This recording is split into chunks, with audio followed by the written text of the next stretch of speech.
Hey Bodana, what time is it? It's time for the ChessKid Youth Championships 2026.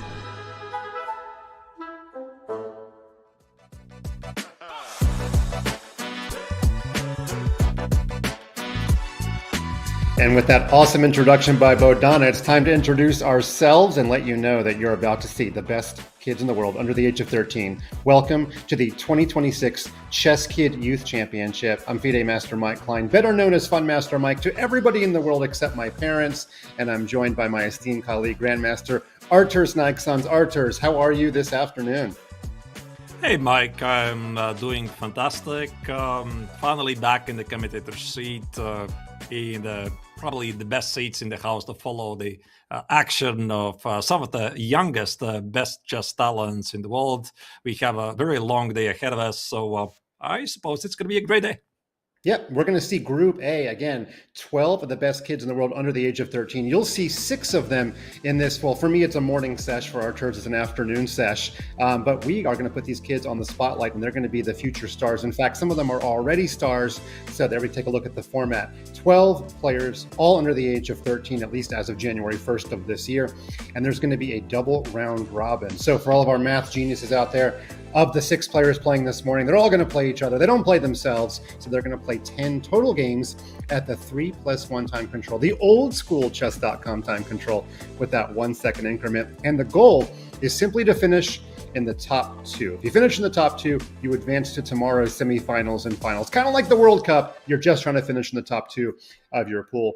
And then there's going to be a single elimination bracket tomorrow to decide who is the grand champion. And you know what, Arturs, other than being the ChessKid Youth Champion of the Year, there's a little bit of cash on the line. Tell us about that. Right, so there's a total prize fund of $5,000 up for grabs. As you can see, the winner is going to walk away with $1,500. The second place gets a check of $1,000, and everybody else who is participating in the group, they get some prize money. So I think that for the kids, essentially, this is an excellent opportunity to flex their muscles, because I think at least for some of them, if not for most of them, this might be one of their very first entries to the global stage. Absolutely. And kids, I'm not telling you what to do, but if you want to give 25% back to your parents for flying you to all of those tournaments, you guys, you have a lot of expenses. So I know that Bodana, who's playing in the afternoon, she just got back from Austria yesterday. Supratit Banerjee playing in the afternoon. He's playing at Isle of Wight right now. This is expensive. Kids, give a little back to your folks. But let's see which kids are actually going to compete. Let's throw our first round pairings up there. And we can see we have Ashwant Kaushik from Singapore. He's playing a little bit later, but not too late. And he's going to play against Ali Özdemir, who could be the next Turkish talent. By the way, little teaser, Arturs, but Yej Erdemis is playing in the Under-16 Championship coming up in 2 weeks' time. He is the former winner of this event, of the Under-13. And Arturs, who else are we going to see in round 1? So Supratit Banerjee from England, he's facing Marc from Spain, and then Luca Protopopescu from France is playing against his compatriot Marc Calari. All of the kids are under 13, obviously. The oldest players is Supratit. He's turning 12 actually in 2 days. He's going to celebrate his birthday. Also Ali and Marc, they are 12 years old, but what makes it really spectacular that 2 players of this group, Mike, Luca and Marc, they're just 9 years old right now. Right. And we're having them play each other really early, it seems. It's kind of like candidates rules, Arturs, right? We have to have the countrymen face on the first round. Of course, different reason than candidates. I think that might just be a quirk of the pairings, but you're right. We've got some 9-year-olds playing, the youngest in the history of this event. And by the way, the highest rating, if you want to go by not just, FIDE classical rating, but Chess.com Blitz rating, Supratit is knocking on the door of not just his 12th birthday, but he's knocking on the door of 2,800. So when it comes to Chess.com Blitz, Supratit has the highest rating and by a long ways. But here's an interesting stat. The lowest rating on Chess.com Blitz, the kid that has that lowest rating, also has the highest Chess.com bullet rating.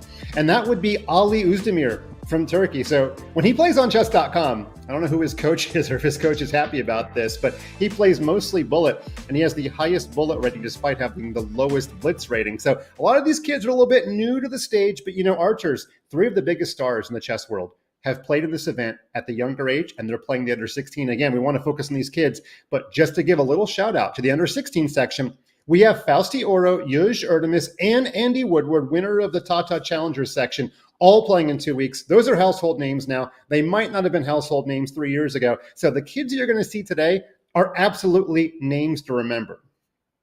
Absolutely, yeah. So all of these players are very bright talents, and in a couple of years, we might be, maybe to somebody, might be surprising that one of these players is getting GM norms and becoming youngest, for example, grandmasters in history of chess. But for us, it's not going to be really a surprise because it's happened before, and probably it's going to happen again. Absolutely, and I'm very proud to say that my and Archer's lifetime record against the kids that we're playing today is we have no losses. We have no losses against any of these kids because we haven't played any of them. Although I did have to say, I played Bodana in my first ever Blitz game in London last week. I think we might actually show that during the show. Bodana Sivanandan, world's youngest ever WIM. She's going to play the later session today. So I have played one of these kids in an over-the-board game, but we'll get to that later. We are just moments away from the under 13 section. You guys can't see it on screen, but my cat is going crazy in the background. My cat watched a documentary on ocelots last night, and now she thinks she's a wild cat. So I'm going to have to tell her to chill out because we have a long day ahead. Again, 10 games.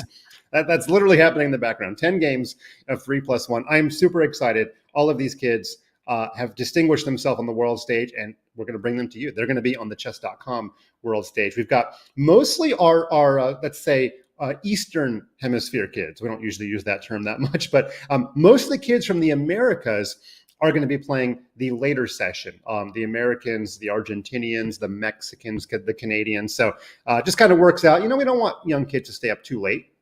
That makes the most sense. So Ashwath is going to play the latest. He's in Singapore. Somebody in the chat, I'm following Twitch chat. Tell me what time it is in Singapore. I'm too lazy to look it up, but won't be too late. And by the way, World Championship, can we go back to Singapore? Because it was kind of awesome. Right, absolutely. I'm actually wondering, before the game starts, have I played against anybody of these kids on Chess.com? Maybe against Supratit. I definitely don't remember by the name, but he's rated 2780 at age 12. I mean, technically still 11 years old. It's just nothing short, but impressive, really. Yeah, and a lot of these kids already have records. I forget the record that Luca Protopopescu from France set. He was the youngest to do something. Somebody in chat, again, please look it up for me. But we do have the youngest ever kid to defeat a grandmaster. Luckily, Archers, it wasn't you, or I wouldn't be saying it. I don't want to get off on the wrong foot with my co-commentator. But Ashwant Kaushik was, I believe, 8 years old when he defeated a grandmaster in an over-the-board classical game. And coming up again later on today, Bodana is the youngest ever girl to defeat a grandmaster.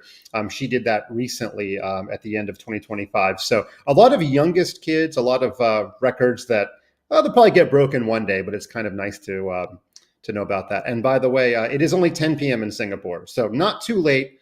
I don't know if these kids like to stay up late playing Blitz and Bullet, but not too bad. He'll probably be done by a little after midnight or so. That's Ashwath Kaushik.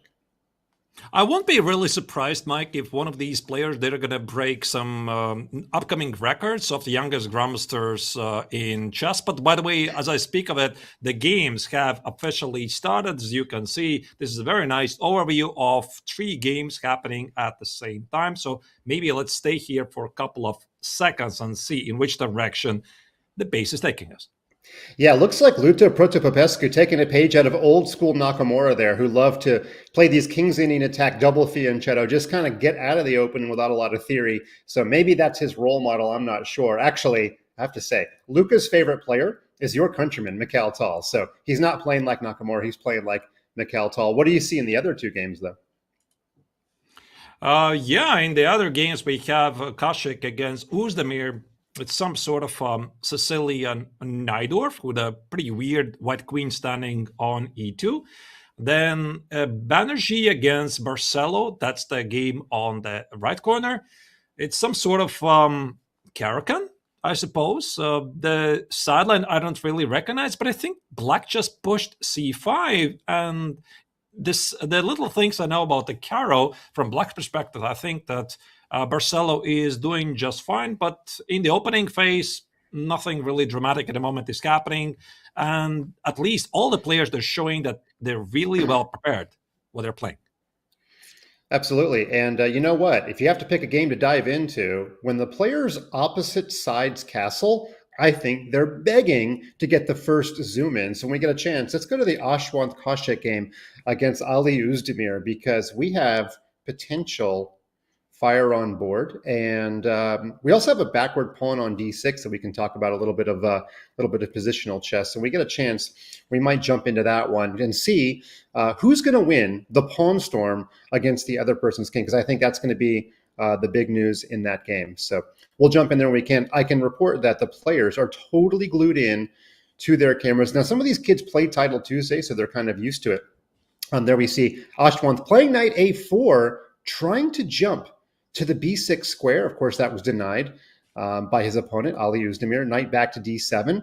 Apparently not the most aggressive move, but what would you have done? Would you have gone crazy and played b5 and sacked the exchange? I'm probably not. I think it's probably a little bit of a crazy idea.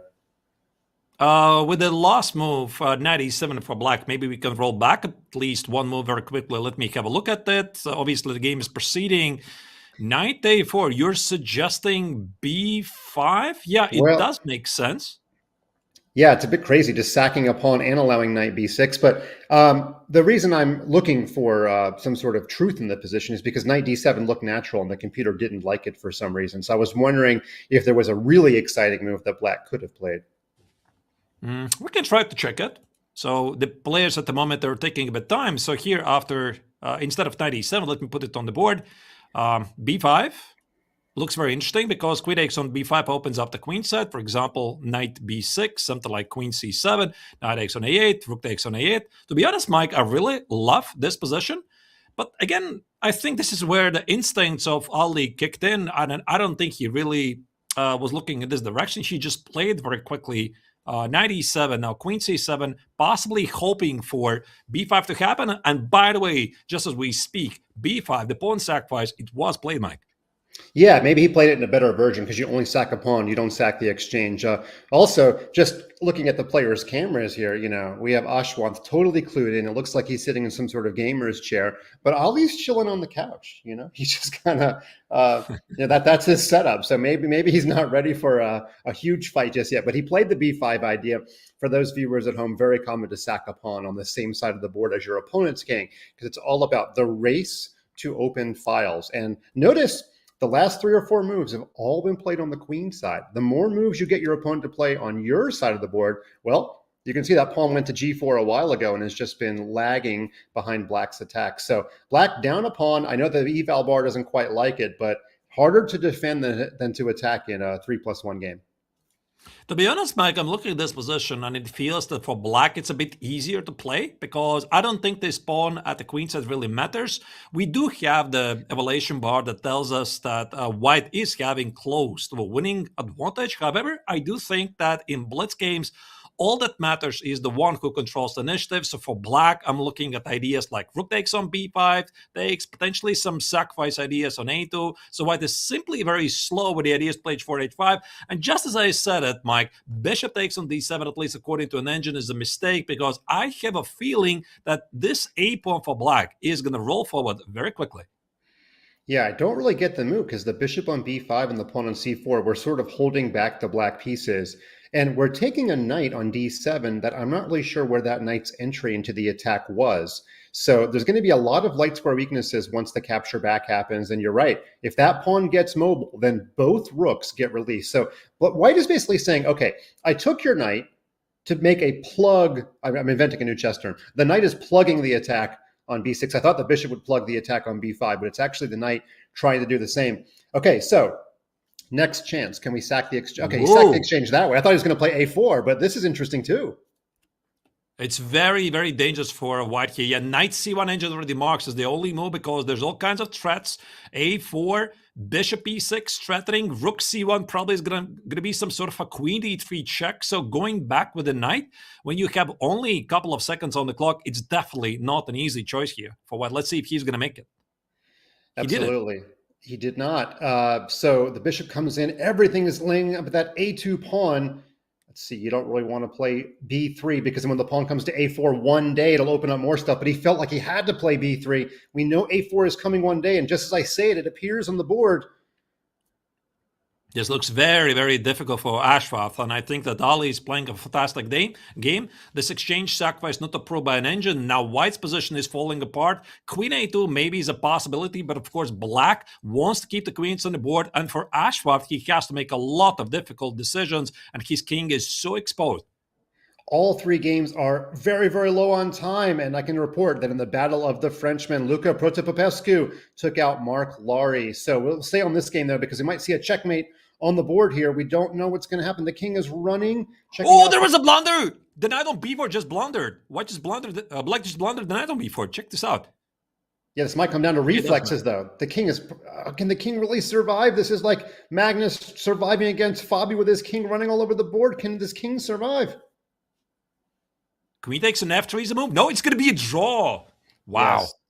Yeah, starting out, didn't want to lose on time. Just acquiesce to the draw. We have, I believe, maybe one game remaining. All games are done. All of them are finished. Yeah, all of them are finished.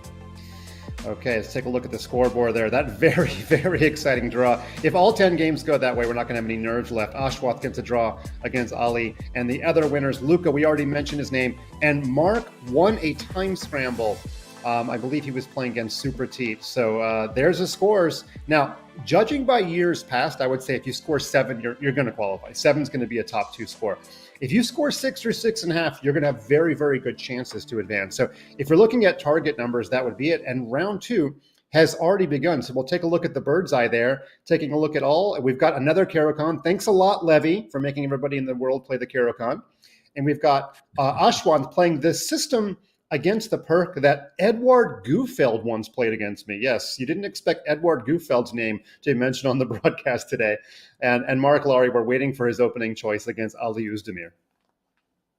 Right, so after e4, Lary, he is still yet to make a move, so maybe we can focus on the other games. In the middle of the board, Kashik against Banerjee. I see some kind of Berth's offensive position where white played very quickly queen e2 and pushed e5. Knight e7 is on the board, so perhaps we could go to this position because black's position, Mike, feels a bit dangerous because this break in the center, e5, e6, and now take on f7, it severely exposes Supratit's king. Right, and let's have a little instructional moment alert. When you play the perk, and I do, or perks, when somebody plays e5 and you block your light squared bishop, e6 is a very well-known pawn sacrifice. And in fact, it wasn't even a sacrifice. Black didn't even want to take in this position and allowed his pawn on f7 to get captured. So very, very common idea here, the pawn coming forward again to e6. It doesn't always win or anything, but it's a thematic idea. And I think it's being used pretty well. In fact, black judged his position to be so bad that he actually just allowed his pawn on f7 to get captured. Wild idea. Yeah, I think he already had no choice because the white knight is also jumping to g5 and the king is in the harm's way. So Supratit just decided to sacrifice the pawn, try to make a counterattack, and now the position, Mike, is getting really wild because we just saw bishop g4, bishop takes on f3, and at least black is recapturing the pawn on f7, but white has at least some pressure because of the bishop pair. And you know what? There's a player who might be going to 2-0 because he jumped out to an advantage in the first 10 seconds before round 2 could even get going. And that's Marc Barcelo over Luca Protopopescu. This is a battle of two kids that I believe both won their first round, if I'm not mistaken. But Marc is already up a queen in his game. He's totally crushing the Caro. Take that, Gotham Chess.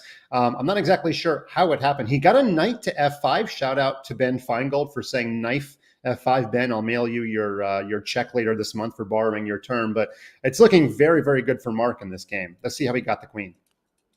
Yeah, so this is a highly topical line. Should castle queen c2 h6? Was this a mouse slip or intended choice by Luca? Because I think h6 is a very modest move. A more popular choice for black is to play h5, the wonders of modern chess theory. All right, so all of this is looking pretty standard. d5, b5, all right, takes on c6 and knight f5. Oh, this is how he got in trouble. Wow, that's fantastic display by Marc. Yeah, it looked like he was just going to sack on g7 or h6, but he just went for a very normal fork, and he got his rook to the open file. So he's up material with attack, or there's some joke about that, but he's got the best of both worlds here, and a discovered attack on the queen, basically just tactically winning everything.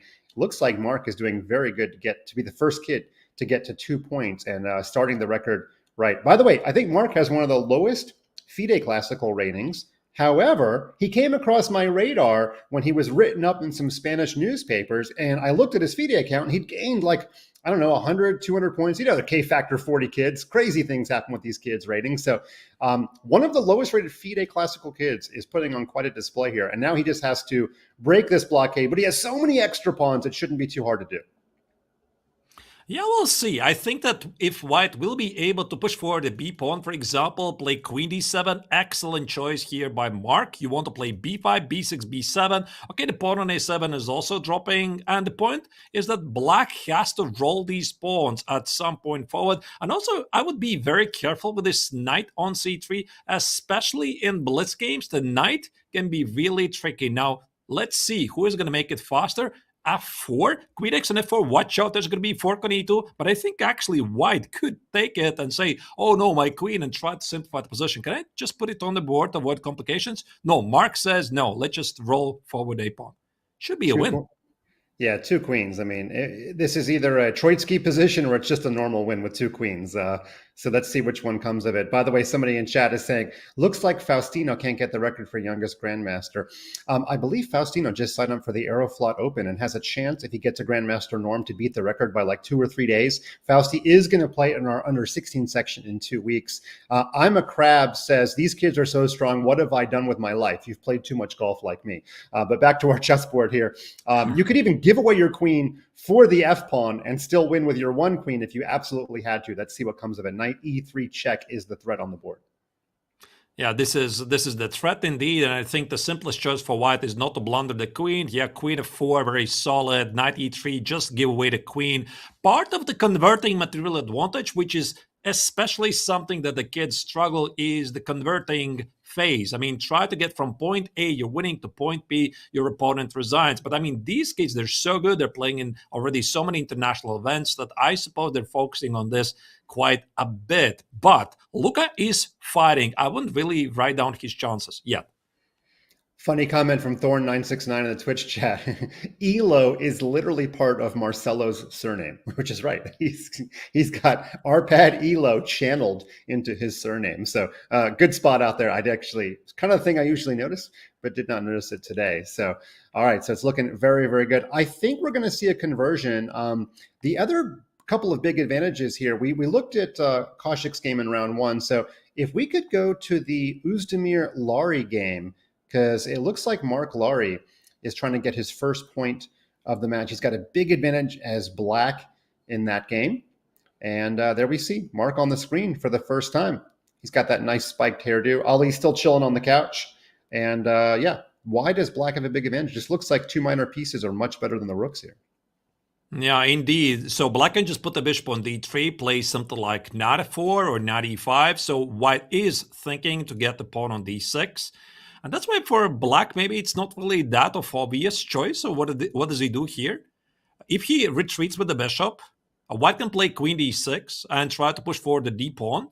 And this might generate the necessary counterplay. And when it comes to the time scrambles, Mike, I think that usually what matters is not who is leading in terms of the evaluation bar. For example, here we see that black has a very large advantage. What matters is who has the easier game, the easier moves. And there you go. Suddenly the bar immediately slips in white's favor. And is it some checkmate? Oh, it's rook c8 checkmate idea. And I think this is what Marc just missed. Can we go to the bird's eye because something unbelievable just happened? Luca Protopopescu had no queens on the board. Marc Barcelo had 2 queens on the board. And he made a draw by marching his king forward and forming the very famous knight and rook versus king perpetual. If you haven't seen it before, you're basically seeing it here on the screen though. So let's stay here because we've got so much action. All the clocks ticking out at the same time. But an unbelievable save by the two winners in round one. They both go to 1.5 points. And there we see Supratit getting on the board with a win as black as expected in his game. We've got our final game here. This should be a checkmate because I don't think the black king can escape against the checkmate. Rook h8 is a threat. Queen b2, by the way, stops rook h8. Rook takes on e2, I think it's a win. Rook g8 is a win. And I think right now Ali is going to seal the deal because now queen f8 is a threat and the black king is just left alone. The rook on e1 doesn't really matter. And to be honest, Mike, I do not see any defense by Marc. To be honest, it's a bit heartbreaking. Queen takes an f4 is also solid, but that's all it takes. Yeah, rook g8 was more clinical even than rook takes e2, taking advantage of the overworked queen. And Marc gets up really quick from the game. But I have to say, the save of the day probably. How many times have you had no queens on the board? Your opponent's had two queens and a relatively normal position, and yet you save the draw. That could have big implications later on in the game. Let's see that drawing tactic there if we could. Let's go back real quick before round 3 starts. I'd love to see how Luca was able to hold the position. All I saw was that his king was marching forward. The nice thing about what to do when you're losing, hey, that's a great name of a chessable course. Just kidding, I already recorded it. What to do when you're losing, active defense. And you know what? The king can play a part in the activity. So if we can get the only thing I can't select the game. Oh, sorry. we're gonna try to get you that game. The wrong thing. Okay, I'm gonna give the chat a trivia question for the break, but not just yet. We want to take a look at the closing moments of this game, if we can. Right, here we go. Sorry about that. No problem. And here we go. Yeah, this the king on e1 is a bit disconnected from the game. Knight c3, very, very famous technique, Mike, as I already said. Knight e2 check, king b1, and knight c3, king d1. You cannot go forward because there's actual threat to get the checkmate, and that's why here Marc had to agree to a draw. Yep, absolutely. Very cool technique. One that archers and I have seen. They say the average grandmaster has memorized about 30,000 patterns. I don't know if that's true, archers, but that was one of 30,000. So everybody that just memorized that pattern, you are on your way to being the equal to archers. Okay, so here we go in round 3. Round 3 action. We have no kids that are on 2-0 thanks to that miracle draw. But we've got Marc Barcelo, Luca Protopopescu, and Ali Ozdemir all on 1.5. Supratit's got 1. Ashwath has a draw. And Marc Lowry is looking to get on the board. So there we see all of the games. And actually, I have to say, black has at least a minor advantage in all 3 games, at least at the moment that I said that. Right. So the question is, which one are we going to follow? There's an IQP position, Lowry against Barcelo. Then we have some sort of a kings in the defense position, Banerjee against Ozdemir, or whatever is this opening, Protopopescu against Kashek. I don't know. Maybe we can start with the kings in the defense position and see where it's going to take us. That's the game of Supratit against Ali Ozdemir, where for white, I think in a blitz game, Mike, it's very easy to play out. Why I'm saying is kings in defense because it's with colors reversed. White is typically trying to go for the f4 push. And very characteristically for blitz games, all you need is this short-term initiative. Try to attack the king because in a time scramble, you don't really have the time to figure out all the things.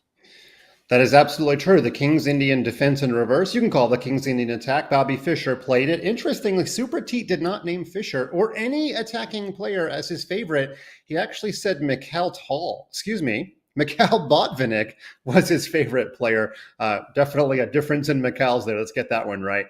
Most people picked, Magnus, Mikhail, Bobby Fischer, but Supratit likes Botvinnik. I'm not sure what Botvinnik would say about the King's Indian attack, but the knife got to F5 again. Ben, you're doubling your earnings today by me using your term again. And we have knight H6 ideas. Nice spot by archers. The G7 pawn is overworked, so black has to deal with that. And that's the thing. I mean, for Ali, it's not really so easy to make the choice because I don't think he wants to take on f5. Because if he does take on f5, white is obviously going to take with the e-pawn. And then this knight on d2 has a juicy square on e4. So I'm thinking about some future ideas. He does take on f5. He takes on f5, knight e4, g4, h4, g5. And for example, looking at the evaluation bar, it says the position is about level. But I would say for Ali, this is quite a dangerous position. And that's why Mikey is taking some time. He already is below the 1 minute threshold. Yeah, that's a big advantage in a 3+1 game. So we'll see if that 1 minute ends up costing him. We do have a big advantage in the Battle of the Marks.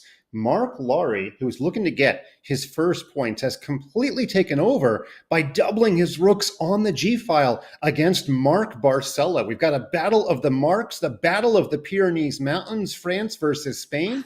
So we can jump over there. Thank you. I like geography. I actually just did a geography trivia quiz with Fabiana. We'll release that on Chess.com soon. But the rooks have broken through, and that black king looks pretty worse for the wearer.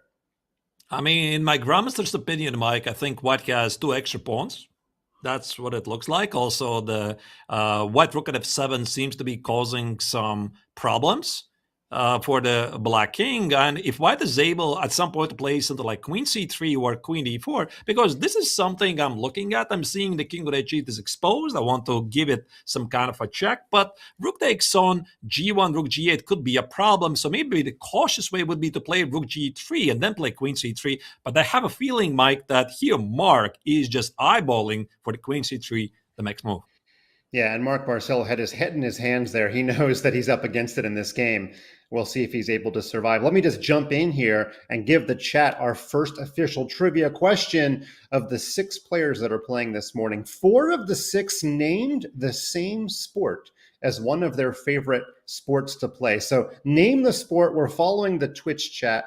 That's twitch.tv/chess. So type it in the chat. First person that gets it right, I will announce your name. 4 of the 6 kids all pick the same sport that they enjoy playing. And it's not the first sport you're thinking of. That's your only hint. Okay, back to chess. I'll monitor the trivia. And he's just going to close it out in the end game. But white's advantage is getting a lot smaller there with those weak light squares. Yeah, I'm actually surprised, Mike, about this knight d4 because I thought it's a very normal move because you want to centralize the knight, but suddenly black comes with a counterplay. Bishop g2, bishop e4, rook g2. Black is getting very active here. Apparently, it was more accurate to start with rook g2 first, keep the king imprisoned. Now, at least the white king has some breathing room. f5, f6, rook b8, f7. I think, Mike, white is simply faster. Knight e6 and f6 should seal the deal. Oh, yeah, he had to win this game twice. Excellent point. All kinds of counterplay. F4 was a release foul to give the king the F2 square, and white just played F4, F5, F6, F7. You know, as my friend, my former colleague in New York would say, push the pawn, if I can borrow a Russian accent. So that's all he did, just push the pawn, and that's all it takes. Okay, we're back to our King's Indian attack game. Archers, what do you see here? I just want to sacrifice something on h6 because I saw an arrow before g4, very responsible move. Now black has to stop the g5 threat with bishop e7. There you go, g5. Again, white has a very powerful attack. f6 without thinking. I love the move by Supratit. Expose the king, and I think for Ali, it's going to be very, very difficult here to defend. Rook g4 feels a very nice rook sacrifice. The king would be checkmated. It looks pretty bad for Ali. Yeah, incredibly bad. But the clocks are ticking down, both players in the final seconds here. So it's looking really, really tough to defend, as you said. And if Supratit manages to convert, I think he'll go to 2 out of 3, which would be a very, very nice start. He's actually one of our veterans. He's one of the few kids who actually played last year. So maybe he's going to bring some of that tournament experience here. We've got h5 coming, winning the knight. Oh, be careful, though. Okay, the pawns are not captured. I thought maybe they would. Promote tonight! Unbelievable! Yeah. Nah, he just put the rook on the board. I think there was a maiden one, but anyway, Supratit wins. It was a really, really beautiful game. And by the way, Mike, I think this was the last game of the round. Yeah, it appears that way, but a very, very nice. We've seen it all. We've seen a 2 queens game where the 2 queens can't win. We saw an under promotion. All kids are on the board here in some sense. A very, very exciting start to the action. That was a lot of fun. And for me, this is the first time I'm seeing a lot of these kids. Let me take a look at the scores from round 3. Supratit does go to 2 out of 3. Luca still on an even score of 1.5 despite the loss. Ashwath gets back to even with his win, and Marc gets on the board. There we go. The Supratit, 2 wins out of 3. He will lead our standings going into the break. Very exciting first segment there. We got a long day ahead, but that was a fun way to start, Archers. Yeah, absolutely. As you can see, Mike, this is a very, very tight race. Essentially, Marc, who is currently in the last place, he's only 1 point behind the leader. So this means that this is a very even field, and we just kind of have to stick around and see who's going to take it. It's time for me to recaffeinate, but before we go to the break, I want to tell you about a very cool plan that Chess.com introduced. This is the Friends and Family plan. I can tell you it's going to save you a lot of money. Our first time ever that we're bundling here, letting you and your friends and family all get a Diamond membership together. With your bundled purchase, you'll unlock 6 Diamond memberships. That's up to 70% off the standard price. You can share all the perks. Unlimited game review, that's the one I use the most. Unlimited puzzles for your entire line of friends. Prices will vary depending on your country. So please visit go.chess.com/family or use !family in the chat for more information. When we come back from the break, we will see more of the 2026 ChessKid Youth Championship Group A. Don't go anywhere. We'll see you in just a few minutes.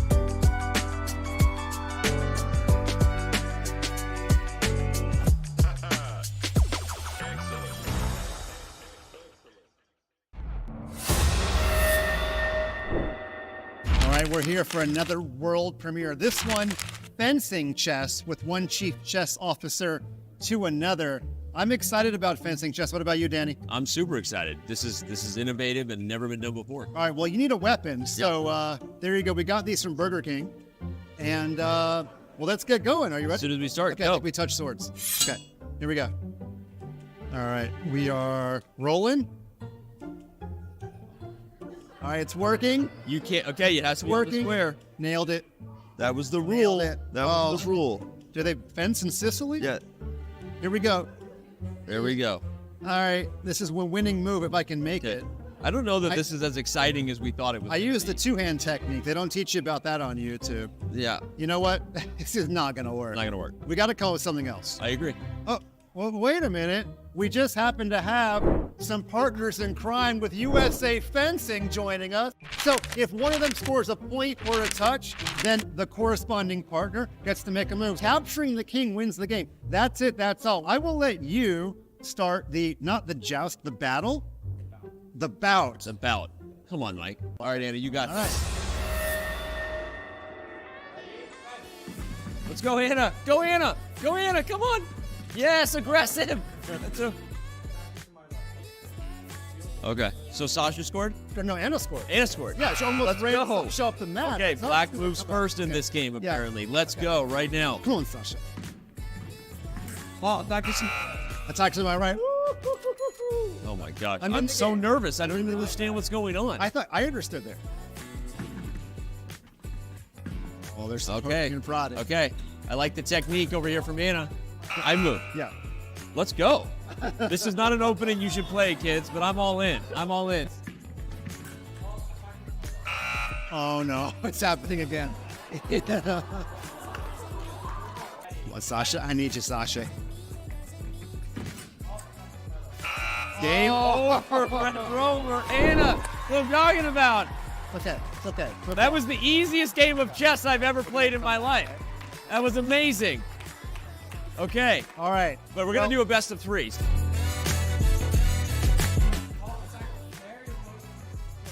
You don't get to hit me with the sword.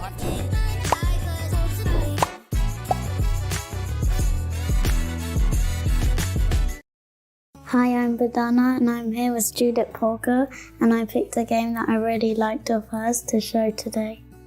Judit, is very cool to be here with you, and I'm very excited to show you one of my favorite games of yours. I'm very curious which one you picked. So let's start, and then I tell you which one is it. I'm white, right? Yeah. I made e4 all my life, so it's easy. Then I make this. So what did I play here? Because I played bishop b5 and d4. You played bishop b5. Okay. castle. Bishop g7, c3. This is how it went? Yeah. Yeah. Can you tell me why do you like this game of mine? Why did you pick this one? Because I like the open setups. This game actually we played in the first half of the tournament. I won already quite a few games. And I was playing with white against Chilingirova. She's from Bulgaria. And the Women's Chess Olympiad, this was the first Chess Olympiad I played. I was just 12 years old. And it was very special for several reasons for me. Because at the time, in '88, the Olympiads had 4 boards in the open section and only 3 boards at the time in the women's section. And I played together with my sisters, Sofia, she was 14, Susan was 19, and there was another team member, Ildiko Madl, who was also 19. And I was just 12 years old. And I was playing in board 2, so they were kind of happy because I won one game after another. And in those times, it was not team match which counted, but it was board match. So it did matter whether we won our match out of the 3 games 3-0 or 2-1. And my sisters were very happy that I was playing in the middle. And we were always starting with a win by me, or they could count on me winning one game after another. So that was something very nice for them, but it was also very nice for me.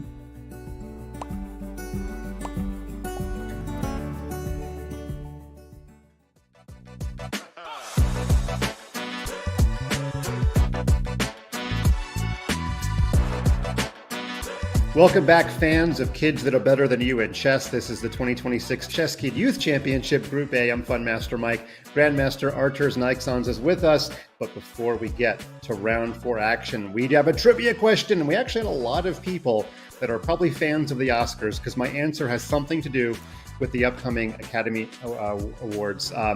The favorite sport of 4 of the 6 players was table tennis. Shout out to Marty Supreme. I haven't seen it yet, but I'm guessing a lot of these kids have. And our chat winner was D4 Forever. First of all, I don't agree. It's not D, it's D4 Never. That would have been your actual username. But D4 Forever, big fan of table tennis. And if you want to call it ping pong, please don't write to us, okay? It's the whole soccer football thing. Table tennis, ping pong. That was the answer. Congrats to D4 Forever. But those are our pairings for round 4 Archers. What are we going to see?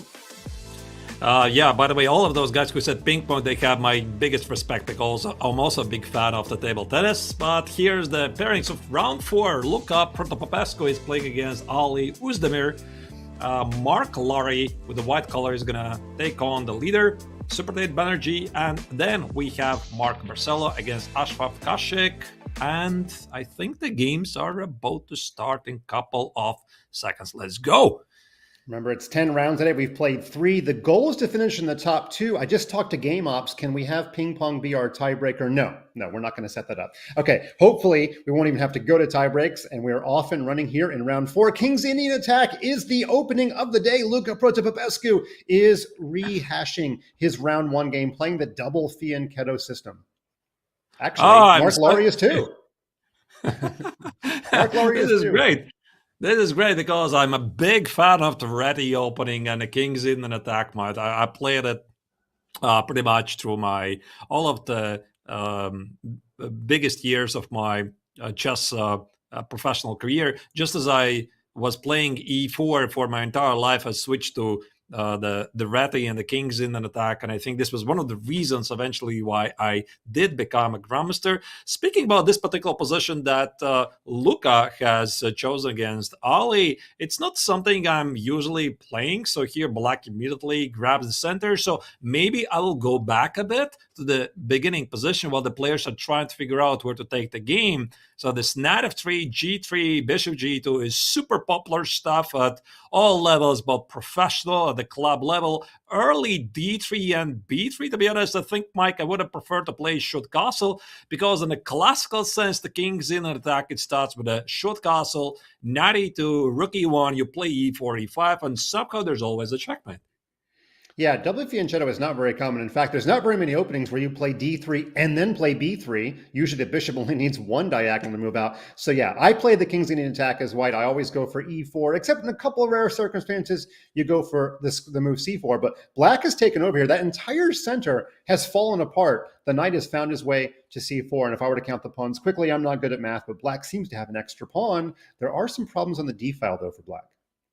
Yeah, queen b6 was a very nice move because I think that here, if I'm going to go back a move, if black would have played knight takes on b2, which is a very reasonable move, I think white was planning to play knight takes on c6 and then hit the bishop on e7 and collect the knight on b2. So that's why Ali was tactically aware. He played queen b6, and now white has to figure out what to do with the bishop. But to be honest, I do not see any compensation for him because bishop a1, Mike, I'm spotting bishop a3, and his queen on c1 potentially might have a difficulty to get to the safety. Only square I see is queen f4.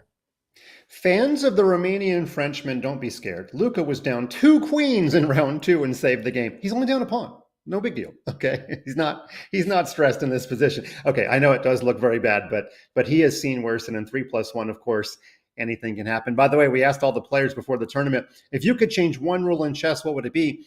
And interestingly, Luca said he's a big fan of the 3 points for a win, 1 point for a draw scoring system. I'm not sure if that's the one that Norway uses. Norway uses that sort of like a, if you win 3 at the classical, you get more points. So maybe, Luca, you'll be invited to Norway chess one day. Okay. But anyway, we're only given 1 point for a win. Sorry, Luca. A little disappointing. But back to the chess here. Luca still fighting on here, and his queen has found a little bit of safe haven. I think that Luca's argument, actually, why he was proposing the 3 points for the victory and 1 for a draw, because there are so many players who like to make quick draws.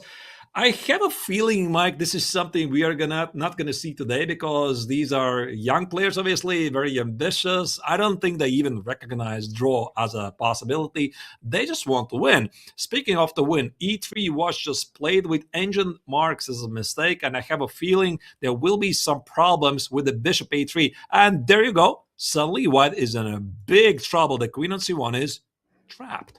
Yeah, and this is the only time in ChessKid land I say you can answer an attack with an attack, because when you have no defense. So in this position, knight a4, exactly. You have to try something. The problem with answering an attack with an attack is that, number one, you make the position really complicated. Of course, these kids are all CMs and FMs. They can handle the complications. But also, you're going to get your queen taken first, and usually you're the one playing catch up in the battle of capturing stuff. Maybe, though, is black going to play queen a6 here, attack the knight, guard the knight on c4, or is black just going to start taking stuff? Archers, this is where I need the grandmaster's help. I have a feeling that white is up a pawn, so that's why he wants to simplify the position a bit. So bishop takes on c1, then take on b6 with an a pawn would be my prime attention. So that's why here Ali was just looking, can I immediately wrap up the game and just convert the victory? This is a very good trade for good players, because sometimes you sense this is a critical moment, and even if it's a blitz game, you do want to spend considerable amount of time, try to figure it out. Here you see after knight takes on b6 again, Ali is thinking. However, his clock situation is getting a bit dangerous. Only 26 seconds left. Yeah, very prudent decision. I love the decision here to just get the queens off the board. You could play b5 and cement the knight, but he's going for more trades in ChessKid land. We call this old man chess, when you just trade to win. But the pawns are getting attacked. You could always take on f6 one day and wreck the kingside pawn structure. So a little bit of conversion work left. He plays c5. He doesn't have a dark squared bishop, so he decides his pawns are going to help cover up some of those weaknesses. Now, big question here. When the bishop moves, is he going to play knight takes b3 and remove the attack on the a2 pawn? Or is he, okay, so he wants the pawn, because he wants 3 pass pawns, and that's why his knight went back to c6. So not every trade is not, whoa, big problem. What was the problem? There was bishop f6. I have to go back here. One move here. As you can see, bishop e4 was a big blunder. Bishop takes on f6, bishop g2, bishop takes on d8. This was missed by both players, but of course it's a time scramble. However, I think that Luca had enough time. He should have spotted this. Now the game again is wide open. Yeah, Luca may have been trying to play very quickly, thinking his only chance was on the clock, and had about 50 seconds when he played that move. That's the danger, though, of playing quickly. You know, we often say the better moves you make, the more time you make your opponent think, and that might have been a time to slow down. But I totally get that he thought his clock was the main weapon, but he's not even down material anymore. He actually trades the bishop pair to wreck the pawn structure, and Luca is the kid with 9 lives. He saved the game down 2 queens. In this game, his queen was trapped, and he was down a pawn, and he's taken over the game. He's definitely trying to play a lot of pressure, play very quickly.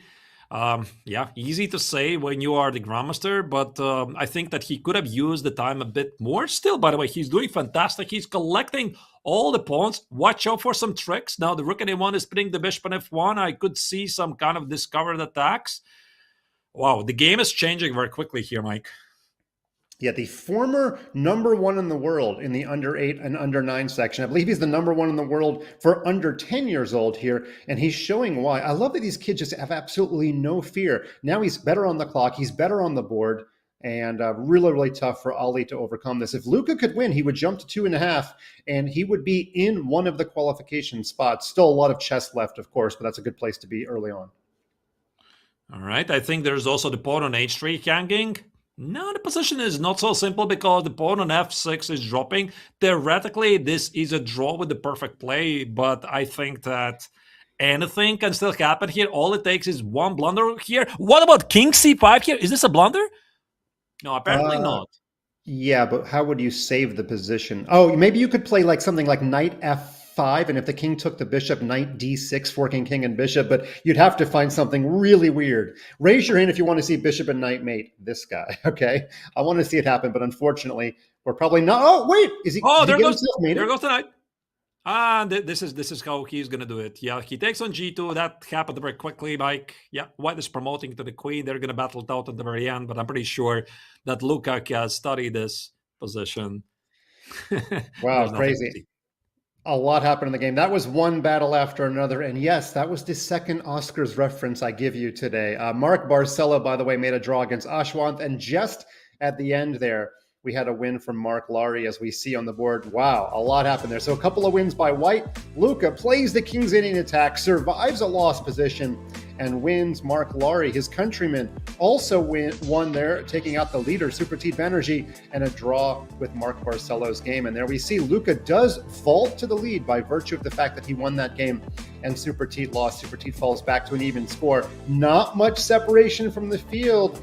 Archers, what do you think the advancement score is going to be? What number do you have to get to in your 10 games to qualify for tomorrow? What are you thinking? Well, I have a really hard time to say because I feel that this group is so even and we are seeing some early leaders. What I really enjoy, Mike, is that the leaders are changing with every single round. And this is good news for us, chess fans, commentators, because this means that the tournament is very unpredictable. And just as I'm saying this, the next round already has started. And again, we're seeing some, is it Caro? It's some sort of a Caro position. Who's the mirror against Barcelo? Barcelo did, in fact, play the Caro, but again, we had a King's Indian attack. At first, I thought all the French coaches were teaching the French players, but somehow Supratit Banerjee has crossed the English Channel and become a Frenchman because he also played the King's Indian attack, but he didn't play that B3 system. He played a little bit more traditionally, and as Artur's mentioned, the main plan of E4 was played. He's actually just won a piece. He just really won a piece. Oh! But he missed Queen G4. Queen G4 was... Yeah, he missed Queen G4.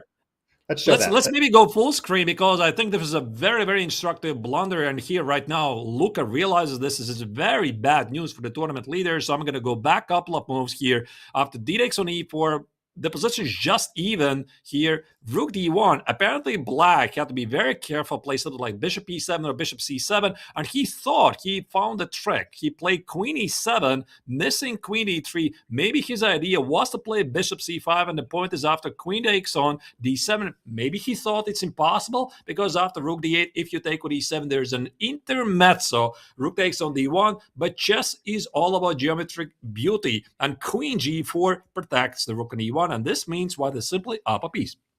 Yeah, I missed that too. In fact, I have a video on ChessKid called How to Beat Me, and this trick with Rook D8 I have lost to against several kids, but it wasn't actually a trick here. As you said, there is geometry on the chessboard. I believe Maurice actually has a Chessable course on that exact subject, and we saw it right there. The queen acts like a triangular piece. It was the triangle of sadness. Oh, wait, that was a former Oscar movie. But yeah, the queen goes back and guards the rook, and it's just an extra piece. Now, can Luca? I know. I mean, I don't know what to play for here for black with the queens leaving the chessboard, but Luca has survived worse. He was down 2 queens. He had his own queen trapped. Don't sleep on this guy. I'm actually not joking. Luca maybe has some sort of rabbit in the hat still remaining. Well, wait a second. How do you actually win this? Oh, I don't like this rook d4 because this allows the white rook exactly take over the a file. I think that Luca was doing a very good job. And what I really enjoy what he's doing is that he's applying pressure on the clock, Mike. I mean, this is textbook defense, what you have to do when you're doing badly, when you are in trouble, you just play incredibly fast to apply the pressure. But I don't really know if this is the case of Luca because I think he was playing exactly like this the previous round as well. Yeah, absolutely. That could definitely be the case. So anyway, with the extra piece, we've been watching Luca's defensive wizardry a lot. So let's jump to a different game. We just saw I think it was a sacrifice on G7 in Ali Uzdemir's game against Marc Barcelo. Usually in that Caro-Kann pawn structure, there's a lot of pawns in front of the black king, but not anymore. Ali has completely rifed through them. Not even sure if that's a word, but he's got a queen and pawn in game. But those are the hardest end games to win when you're up a pawn. Queen and pawn end games are the most difficult because you constantly face a barrage of checks. And now the problem is the queen might start checking on e4. Maybe I'll go back 5 moves just to show you why these kids are so good in tactics, because this was a quite an even position, symmetrical position, but the only difference is that this knight is on a 5, and g6 apparently was the only move for Marc, and he missed it. He played the sort of obvious move, rook e8, and here Ali immediately played knight takes on g7. I actually have a question, Mike. Do we have any data? How many puzzles have these kids solved? Because I'm pretty sure they're living and breathing puzzles, as you can see. Also, instead of the rook takes on e5, king takes on g7 is rook g5, and the same trick happens also here. So Ali immediately recognized this trick in seconds. I imagine all these kids are doing puzzles. Not one of the stats that I curated before the event, but I bet my crack team of researchers will figure it out. I can say that Ali's favorite subject is math, and he's sort of mathematically working his way in the position there. But the extra pawn should be enough to at least make life really difficult for black. However, the problem is your extra pawn is on the king side. And if you want to advance 3 versus 2, you're going to have to expose your own king. So I want to remind the viewers here that any queen trade is effectively a win for white, as long as you don't drop the c5 pawn. So while black has to constantly be on the lookout for things like, well, I was going to say g4, queen f5, but that actually may not be a winning king and pawn endgame because you've doubled your pawns, but something similar to this idea. Queen d5, queen d5, watch out for queen d5. I mean, this is a very dangerous move for white because now this might be suddenly a 3-result game. Oh, it was missed. Let me just put it on the board very quickly. I think this was a very interesting opportunity here. Queen d5 takes. Suddenly black is trying to play king c6, and I'm not really sure if white has the time to play b4 because, as you can see, the black king is simply faster and the king is very far away. But I would imagine in the blitz game, Mike, queen d5 was such a difficult move to make, and Marc just decided not to risk it. Right. It's counterintuitive. It actually goes against what I just said. But again, that's why Arturs is the grandmaster. Black actually did want to trade queens, which you almost never want to do in such an endgame. But because it resulted in a winning king and pawn game, of course, it is justified. Okay, so now the black king is on the run, and it might be white that'll make a perpetual here if white's not careful because his own king is getting a little bit loose. But yeah, all 3 results that definitely stay here. I can report that Luca was not able to find another rabbit in his extra large hat. Supratit Banerjee was able to win, and because that was a battle of the leaders, that should vault Supratit back to first place in our seesaw affair atop the tables. It looks like this game is going to finish a draw. Exactly, it finishes. So we have one more game to follow. A game we have not yet seen in this round. That's Ashwath against Marc. Larry here. King G1 is the mistake. Queen E5, as you can see, it's a really wild game. But Ashwath has only a couple of seconds on the clock. Who is actually attacking who? Yeah, I he don't know. Loses some time. Yeah, it appears that way. Poor Ashwath. It's getting a little late in Singapore, but I think he just just didn't click in time. He knew he was low on time for a while. And Marc immediately stands up from his chair, adjusts his hoodie, and looks like, I don't know, is he a surfer? He's wearing a Quicksilver hoodie there, but he surfed his way to a win. And if we take a look at the standings there, Marc jumps back to the lead. Supratit jumps back. Luca and Marc just outside qualification position. But I'm happy to report all 6 kids are very much in it. Sometimes by this point in the tournament, halfway through, one of the kids is lagging behind, but every kid is in it. And here we go. Round 6, Marc Lowry playing the King's Indian attack, almost required. We have another Pertz, Supratit Banerjee playing it, and an open Sicilian on the right side of your screen. All right, so a lot of action. The most exciting game, perhaps, is Uzdemir against Kashik, because I'm seeing actually Buncloud on the board, so maybe we can go to that. I think this is a very good Buncloud because Black just played King E7, which Engine fully endorses. So let me just go back to this very highly theoretical position. D4, yeah, this is the Sicilian, Knight B5, Bishop C5, and I think, Mike, the main continuation is Bishop F4, and this is one of those positions when Knight E6 is tempting check is not the best move because Black can apparently legally play the Buncloud King E7 and say that he is doing great. Knight X on C8, Rook on C8, this actually favors Black. Wow, I'm going to mark that as number 684 reason why I don't understand chess. I would have never guessed that. The only time in history King E7's been good in the opening is Kamsky-Karpov. That was a deep cut for everybody out there who remembers that game. That's a totally different story, though. Anyway, King E7, I would not have guessed that at all. And how long is it going to be before we see a knight takes G7 tactic? I'm going to guess, I don't know, 15 seconds. But something is going to happen. Another knight on F5, and I'm just looking at juicy bits because that's what the crowd wants. It doesn't work yet, but I'm looking at it, especially if the queen on D8 moves off of the protection of the knight on F6. But wow, crazy. I would never play this in classical, let alone blitz.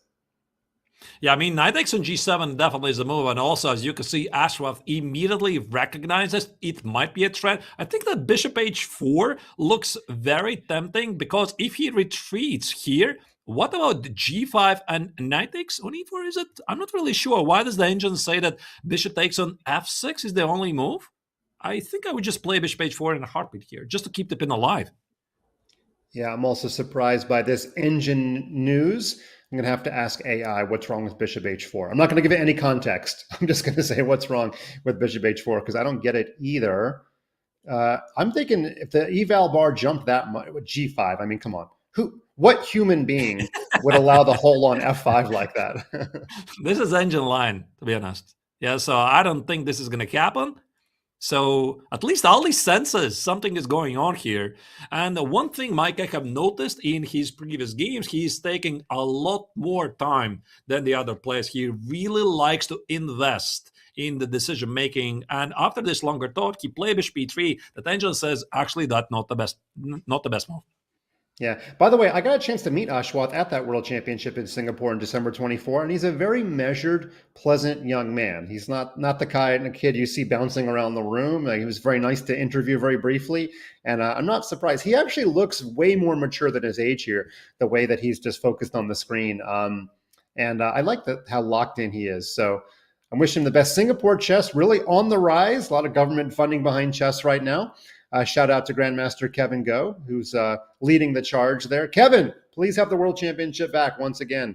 I'd love to return. It was awesome. But back to Ashwath is your big star. I'm sure if Ashwath ever made the World Championship that he would make a bid to host again. All right. By the way, I'm seeing there's a major development in the game. Marc Lowry against his an opponent, Luca Popescu, so maybe you can go immediately right there. And apparently there was a huge blunder a couple of moves ago. So I would like to go back a couple of moves here after bx on a3, queen c7, bishop g5. Oh my goodness. This was some hallucination by both players because you can see white is threatening to take on f6, but there's a problem. The black knight stands on e6, and this is what we call mutual blind list by both players because both players missed it, and there you go, white successfully accomplished the mission and took on f6. This is quite rare, actually. Yeah, Pro Tip Popescu family, I hope you brought some soothing tea because we've seen more eval bar jumps and falls in your son's game more than practically anybody. But that was kind of crazy. And, Bishop G5 shouldn't have happened and the knight didn't take. As we say in sport, ball don't lie, right? When you play a little bit too fast, sometimes you don't see some of those good moves. So, all right, I've got rook coming down to B2. I don't even know who I like in this position, but he just won a queen and yet he's not winning. This is the tale of Luca's day so far. Queens don't matter because the person with the most queens is not always winning his games. Yeah, you probably need to give up the pawn on a4 because rook d4 just jumps under queen a1 check, and it's how white can lose the rook. Bishop h3, I kind of like it. Now, I think that white wants to play something like bishop f5, exactly, rook d5, maybe play h4, and everything is very nicely protected, Mike. So queen a5 here, Luca tries to attack the rook here. This is the kind of position that Marc can play for a very, very long time. But ultimately, the question probably is, can he make any progress? And I think also for the viewers, this position might be a bit surprising because you would think black has the queen. He should be the one who is playing for the win. But no, actually it's white because the queen that black has doesn't really have any supporters to get the job done. Yeah, and I wonder, Arturs, if either player is thinking about tournament standings here, because if you're white, it's not hard to hold the fortress here. In fact, I would say if you lose the bishop, you can still make a fortress. That's actually probably not true. And he's not going to lose the bishop. He could leave it there forever. But how much do you push as white trying to win this position when you're already one of the tournament leaders with 3 points? I don't know if it's too early. We are just now starting the second half of the tournament. I'm not even sure if Marc is aware that he's leading the tournament. He'll find out after this, though, when we go to break. But it doesn't look like he's making much of an effort so far. I think that's a prudent decision. But these are kids. I don't think they often play for draws. So G4 is going to be the critical. Oh, I have to eat my words. He was just messing around. He was toying with us. But now he's got to be careful. His king is on the run just a little bit. I don't think, Mike, these kids that really like draws, to be honest. And it was Luca who said, right? Even though he's the one who is defending right now that the scoring system in chess, he would love to change it to 3 points for the victory and 1 point to a draw. They're going to battle it out. And I'm pretty sure that this game is going to be the longest game we have had so far because right now this is move number 57. So my bet is going to be that it's going to make at least 100 moves. Well, you know what? 2 of the kids that are playing in the later session today in Group B, when we asked them what rule will they change in chess, they said no draw offers. And here's a funny one. We asked Supratit what rule would he like to change. He said, make the 50-move rule a 25-move rule. I don't know why he thought that was important, but we have pawns. That would make a lot of endgame. Think of how hard the bishop and knight checkmate would be. I mean, probably impossible from certain positions. But anyway, that's not really going to apply here because white has actually been moving some pawns. It does look like I was wrong and there's going to be a trap for the repetition. No, bishop h3. Marc says, let's keep it going. Just keep playing. I mean, he is not interested to a draw. King e7. The bar is still keeping the position to level. The bishop on h3, you need to watch out not to blunder it. Queen h5 could be a check. Bishop g4. Oh, whoa, this is very dangerous thing. They're so threatening precise. mate on g8, so the check happened. And I'm actually a little bit surprised this is not a forced win when he had the 2 pawns, but now he's down to 1, and here come the checks. But Marc, Laurie, my French is not good. Comment dit-on indefatigable, because he is totally persistent here. He will not take a draw. This is very cool to see. Move 90, by the way. So the game continues. Okay. I think we're going to make move 100. But to be honest, Mike, I was looking at this decision making by Marc. Oh, there was a mate. Was it queen f6? Was it check? Apparently there was a check on f6. And again, king f6, you need to watch out. There could be a mate. And I think right now Marc just realized that he's actually toying with the fire here. And this is essentially a 3-result game. If you're going to have a chance, I'm going to show you this opportunity by Luca that he missed a couple of times. We'll do it right before the break. I absolutely want to see that. Luca's problem is that he plays better without a queen, and now he has the queen. That's a joke, of course. He is the youngest player in history to get to 2,200 FIDE. That is a pretty cool honor. I didn't get there till I was in high school. I was learning to drive a car when I became 2200. But anyway, what is going to happen here? Finally, they put us out of our misery and they agreed to a draw, which was the right result. But man, they got there in a very nervous way. Okay, Yeah, I just want to show you. Yeah, if I may, I just want to show you the checkmating idea that Luca actually missed in this position. It's quite unbelievable, Mike. He could have played Queen of 6 check. The only move is here. That's a mate on the board. It's very funny. Right? There's no way to counter this checkmate. And a couple of moves later, he also walked into the same idea. I know, of course, it's very difficult to spot this. Here, Black could have played King F6. As you can see, this King on H6 is in the harm's way, and Queen G7 is a checkmate. So both players fought it out until the very end. Move 113, and still it was a draw. Well, with that, I saw Marc get a glass of water and I saw Luca leave the room. But take a look at the standings here. Supratit started out that session with a loss, but again got 2 wins. No draws in Supratit's game. He leads the tournament with 4 points. Marc Lowry in a qualifying position after that crazy 100-plus move game, 3.5 points.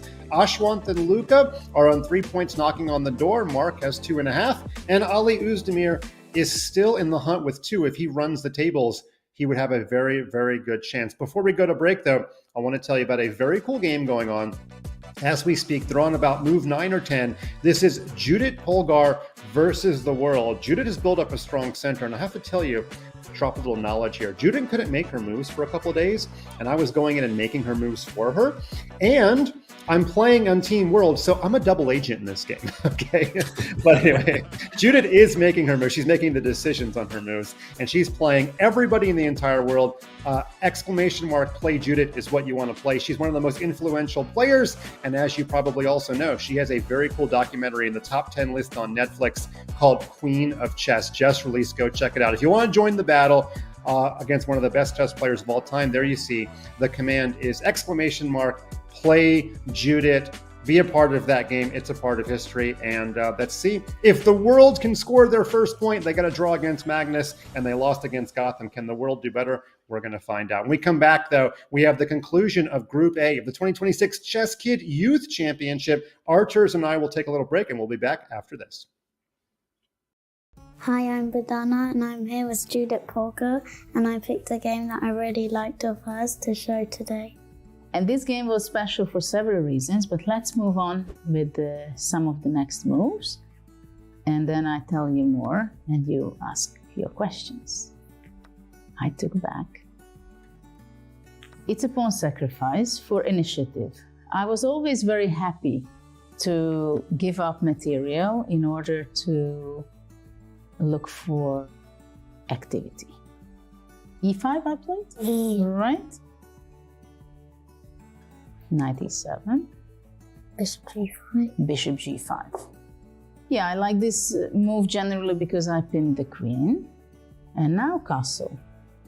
So I do like to sacrifice pawns. At the same time, if I don't have to give up material, I might as well take it back, yeah? Yeah. I took this back, queen takes, knight c6. Why is this possible for black? So we're attacking the queen, and if they take on c6, then we can take on g5. And when you saw this game of mine, what did you think around this position? I thought that was still better because it's just more active and developed, I felt. And also we might play bishop f6 at some point. Oh, that can be strong, yeah? Yeah. So I like my move. This was a very strong move, moving away my queen and b6.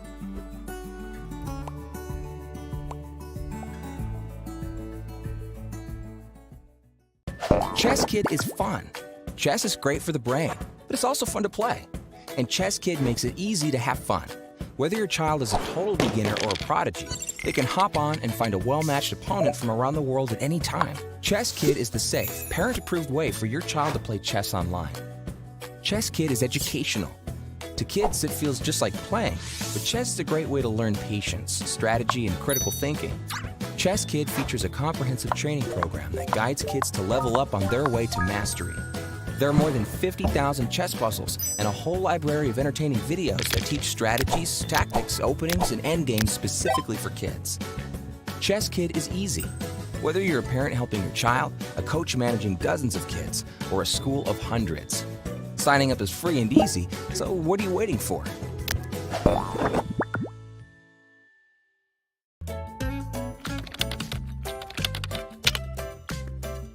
Professional chess player if I can make it, but if not, a streamer or someone who can like help open an academy and help the younger generation get better. Top 10 player at chess. I want to become a professional chess player. If chess doesn't work out, I would like to study finance, and I will become an investment banker. For now, it's looking like I have a very promising career in chess, so hopefully chess. 但是首先呢，我还是希望我能先成为一名出色的棋手。我最喜欢历史，因为我比较喜欢听故事，而且历史也是现实中的一面镜子。Math, because it has lots to do with like calculation. Maths in school because it's somehow related to chess. Maths, it's because it's probably my best subject, and of course some similarities can be drawn between maths and chess. Geography, language learning, and others. My favorite subject is math, as it's closely related to chess.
Well, here we are. It's come down to this, the 2026 ChessKid Youth Championship Group A. This is the final segment. We've got 4 rounds in this final segment, and luckily, I'm here with Grandmaster Arturs Nixons, who has probably chewed his neuro gum, and hopefully he's ready for this one. Arturs, it helped Magnus at the SCC finals in London, but anyway, enough about gum. What do you see here in the standings? I don't have such a gun, to be honest, Mike. I'm not sure it would help me, but what we see in the standings is Supratit Banerjee is spearheading the tournament rankings with 4 points. No draws, so it's either win or loss for him. But again, it's a very, very tight race because Marc is only half a point behind. Then we have Ashwat Kaushik and Luca Protopopescu with 3 points each. And also, I would not completely write down Marc Barcelos and Ali Uzdemir's chances because, as we can see, everything can change here in this tournament today very quickly. Look at this. Your dream come true. We have 2 Kings Indians and already nobody's putting any pawns on e4 or d4. I absolutely love this because this is how I play chess. Over there on the right, Supratit playing the traditional method. In fact, we're getting into a Kings Indian defense classical with colors reversed like a Petrosian system or something like this. Luca is playing his double fianchetto. So is Marc Lary. Something has gotten in the water with the English and French kids. But they're choosing to fight the Battle of Normandy with the KIA. Yeah, I feel I have to mention this. I have to use the opportunity to say that my chessable course in Red is coming out on Monday. And all I'm seeing here, these kids, they're playing the Reti opening. They're playing the King's Indian attack positions. And I suppose it has nothing to do with me because, I mean, the system is so popular and the perfect choice for the Blitz. It gives you the attacking chances, even though this is not exactly what I'm recommending. Anyway. Yeah, let's maybe start with the first game, and the game Supratit against Ashwat is on my screen. Yeah, another theme today is the knight getting to f5. We don't know how much money Arturs is paying these kids to give him the seamless chessable lead-in. We'll find that out at the break, but look at this. I love this pawn structure for white. There was actually possible tactics with the knight taking on e5 that might have been a little bit of a pipe dream, but white can get rid of these doubled f pawns whenever he feels like by playing f4. So was he supposed to trade knights? And oh, maybe yes. Look at this, f4 right away. Even better than I thought. Archers with the grandmaster tactic. I don't really know. It's a grandmaster tactic. I just noticed, Mike, that the knight on c6 is left defenseless, and it's not so easy for black to defend this. To be honest, here e4, at least according to an engine, is the best move. But either way, this was missed by both players. Ashwas was a bit careless with his king still stuck in the center. b5 was a great choice, just not the timing. Still, it's a blitz game. Mistakes happen, and a couple of moves later, Supratit is clearly in charge, because now after 8x on b5, Mike, the black knight on c6 apparently is in big trouble. Yeah, black has some of the weakest light squares in chess. Hans Kamak would call it leukopenia. Shout out to pawn power in chess. I don't know if the kids read the classics, but Arturs, I'm guessing you read a few chess books in your kid days. Yeah, quite a few. Actually, I happened to read Botvinnik's all of the tomes, all of his games. Wasn't really the most pleasant read. I mean, these days kids mostly study all of the online material. Back in my day, none of this was possible. By the way, here, queen takes on a8, engine marks as the only move, and it's on the board. Yeah, I mean, that's the whole point of winning the light squares, is to cash in on your light squares, and white is cashed in. By the way, this game has huge implications for advancement. Remember, the goal is really just to get a top 2 spot. Anything in the top 2 advances you to tomorrow's knockout. And right now, Supratit, with those 4 points, if he were able to win this one, he would advance to 5 and really be the guy to chase. Indeed. So maybe we can check very quickly what is happening in the overview of the other games, because I have a feeling that Supratit has finally managed to catch the pace of the tournament. He's doing really well. He's leading the tournament. He looks to be winning this game. What else were we seeing in the bird's eye view? Well, we've got Luca barreling down on the H-file. For once, he has the better middle game position. He doesn't have to come from behind necessarily. He's got things mostly locked down on the other side of the board, so it's just a matter of whether or not he can cash. And he's actually switched files. He's gone all the way from the H-file over to the A-file, switching the attack to a sideways attack, trading one rook and bringing the other rook to the 7th rank. But again, some pretty weak light squares. At least Marc has a light squared bishop, which Ashwath didn't have. And can white break down the fortress? He's got to have to back up, actually. Yeah, so maybe we can go straight to that game, because Protopopescu's game against Marc Barcelo is about balance. The queens, both players have queens on the board and the bishop pair as well. So here, Marc has apparently a worse position, at least according to an engine. The material situation is he's down an exchange for a pawn, if my Grumster opinion is correct. I'm going to trust you on that one. Requires a little bit of I'm not sure. Marc, by the way, his favorite subject in school is biology. You don't hear that very often from the under 13 crowd. So while he's dissecting frogs, we'll dissect this position and try to figure out what's going on. But it should be mentioned that Ali still controls his own destiny. I'm almost positive if he runs the tables and gets to 6 points, he'll at least sneak his way into a tiebreak. So very important game. He's off on the right foot with about a +1 advantage here in this position. Checkmate is the threat. He's going to figure out how to deal with it. Archers, what would you do to deal with this checkmate? I think I would have played f6 here. f6 looks the safe move. Yeah, exactly. This is what happens, but also it does weaken the king. And if I'm Marc, I think I'm looking for some sort of a Kingston attack. I'm seeing weaknesses on f5 and g6, so that's why something like knight h4 would be something I would consider.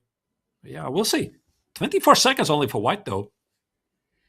Yeah, we've got some big advantages for white in the other 2 boards. If we can go back to the bird's eye, I'd love to take a look at all 3 games. Luca has taken over the position with his 2 bishops, gone into the endgame, might even checkmate with a couple bishops and a couple pawns there. And Supratit is continuing to look like he's going to advance on his lead. Huge implications for the top of the tables if both of those results hold firm. But on the left side of the screen, things are a little bit more imbalanced. Black has successfully blocked up the diagonal and formed a little bit of an outpost on the e5 and d4 squares, which his bishop is occupying right now. Very, very exciting stuff here. Yeah, I have a feeling that Luca is gonna do it. By the way, Banerjee just won his game against Koshik, so he is solidifying his lead. Also, Protopopescu just won his game by apparently resignation, and we have only one game going on, and this is a 3-result game. Apparently, Black has a small material advantage, but both players have 15 seconds on the clock, and all that really matters, Mike, is who is attacking in this situation. And it's not very clear who is. It's interesting we landed on this game. We asked all the players before the event what was their most important chess game they ever played. And Ali said it was beating Marc Lowry to become the European junior champion. So they have played an incredibly important OTB game. This is their most important online game ever. But Marc looking to get a little bit of retribution for losing their OTB game, which Ali became European junior champion with. This one's got just as big implications and a big advantage for Marc after bishop to g6, making a skewer. Oh, that is lovely. That's a beautiful shot, Mike. Bishop h7, queen g7, immediately technique recognition by Marc. What a checkmate. Clearance sacrifice, as if I can use a dad joke, this is actually my own dad. What's the clearance Clarence? I actually don't know what TV show that comes from, but he clears out the G file for a checkmate on G7. Somebody in chat over the age of 55, please tell me what that comes from. Probably Hogan's Heroes. It's always Hogan's Heroes. Anyway, that's go right into round 7. Remember, we're playing 4 games here without a break, and we are off and running with round 7. And is something wrong with my screen? No King's Indian attacks. I don't know what to say. But we have different openings. We have some Sicilians. We have d4, knight of 3, and Berth, I think, in the middle board. Özdemir against Banerjee. Speaking about Özdemir, I think he started really well. Now that I'm trying to recall, because currently he sits at 2 points. I remember he was chilling on the couch and having a pretty good start, and something happened to the young Turkish player. Apparently he lost the pace, and he's a bit struggling, but I'm pretty sure he's gonna recover.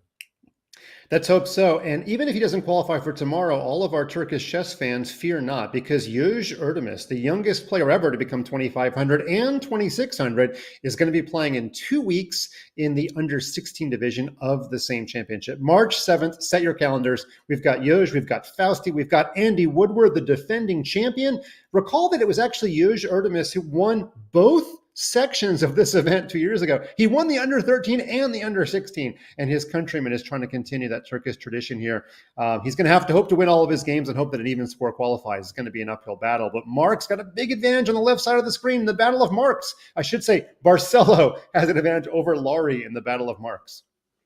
Yeah, so maybe let's go to that game full screen, because apparently for the other Marc Lowry, he misplayed the position, and I would like to show you how exactly this happened, because as you can see, White has not only an extra pawn, but a dominating knight on d6. So I'm going to go all the way to the opening phase, just show you very quickly what it was.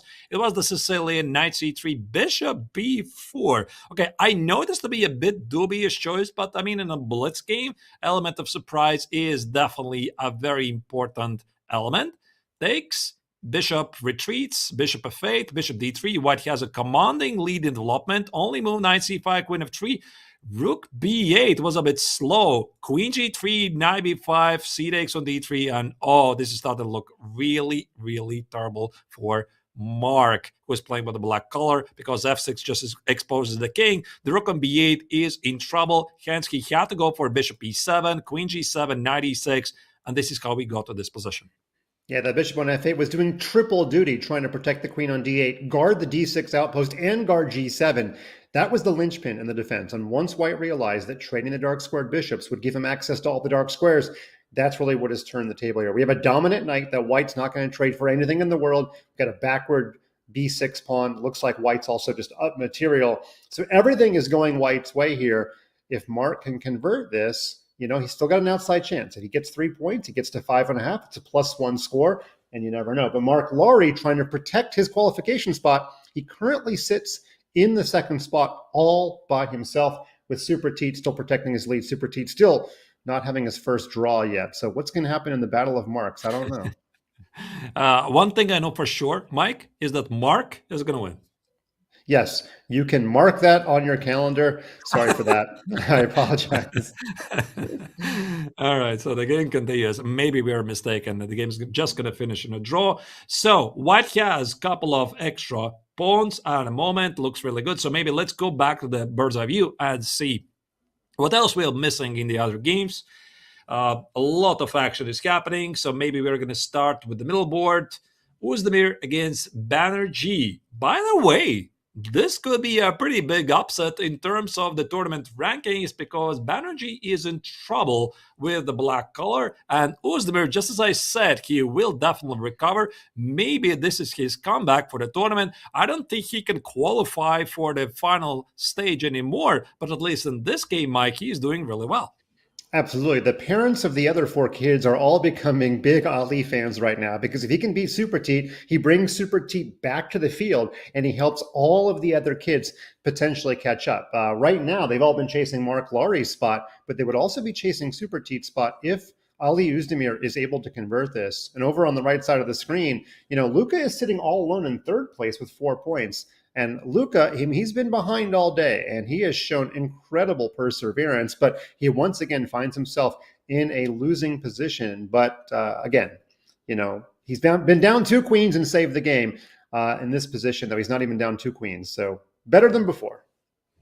All right. So we see a lot of swings in all the games. So this means nothing is yet set in stone. This is a very even field. So I suggest to go full screen to the game of Ali Özdemir against Supratit Banerjee and see if the leader of the tournament is going to survive this one or Ali is going to score. I don't really know if this is an upset victory still. For him, for the morale boost, it would be a very, very important victory. And the question is, Mike, where's the win? Because even though there's a material balance on the board, what is so active here that it feels there has to be something here. But where is it? I mean, there's no bishop d5 because the black knight on f4 guards the d5 square.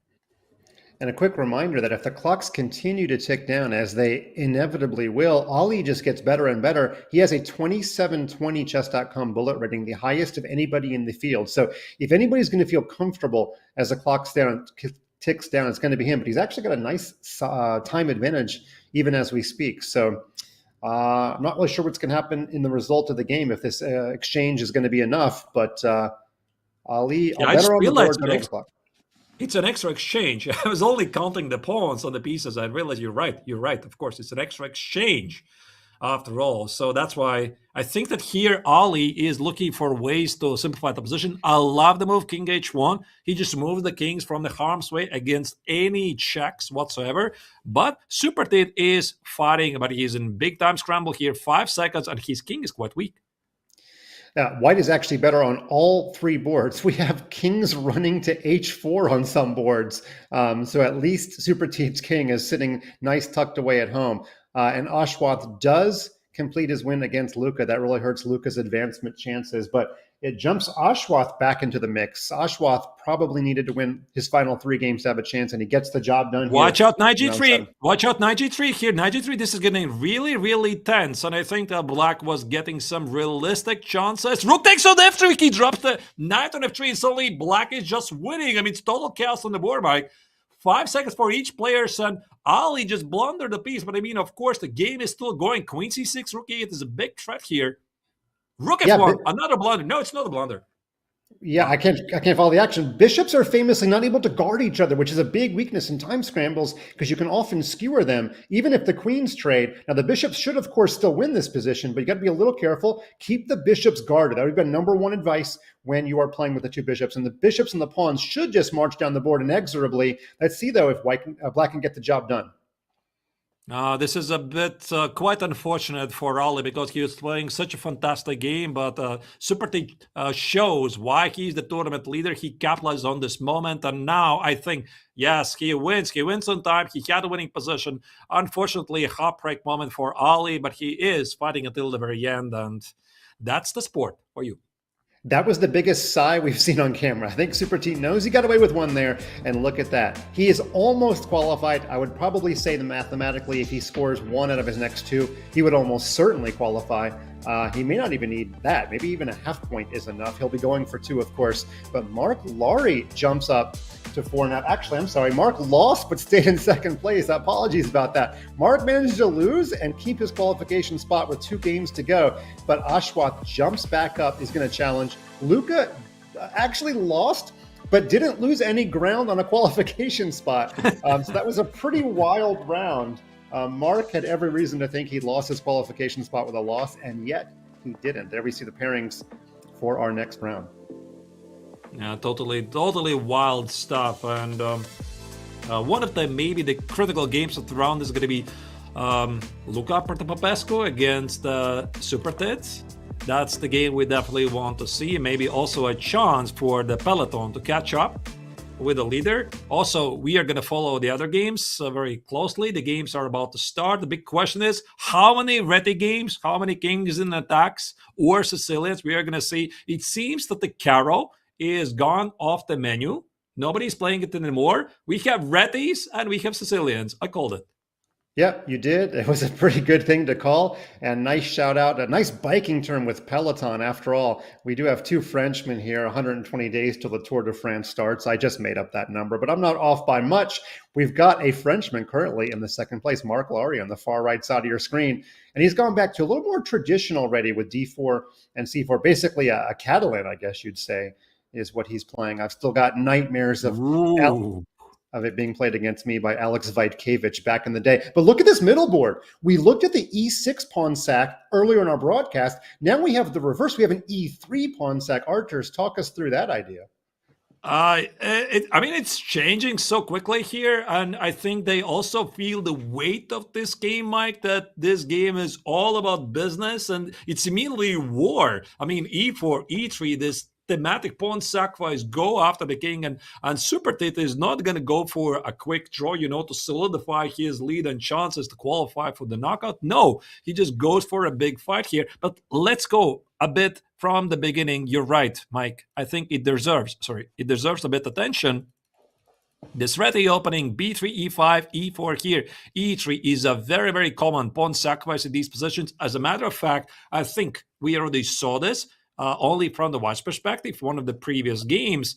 And here, white is apparently in trouble if black had figured out that queen f6 is a very big threat and queen f2 is apparently not so easy to handle.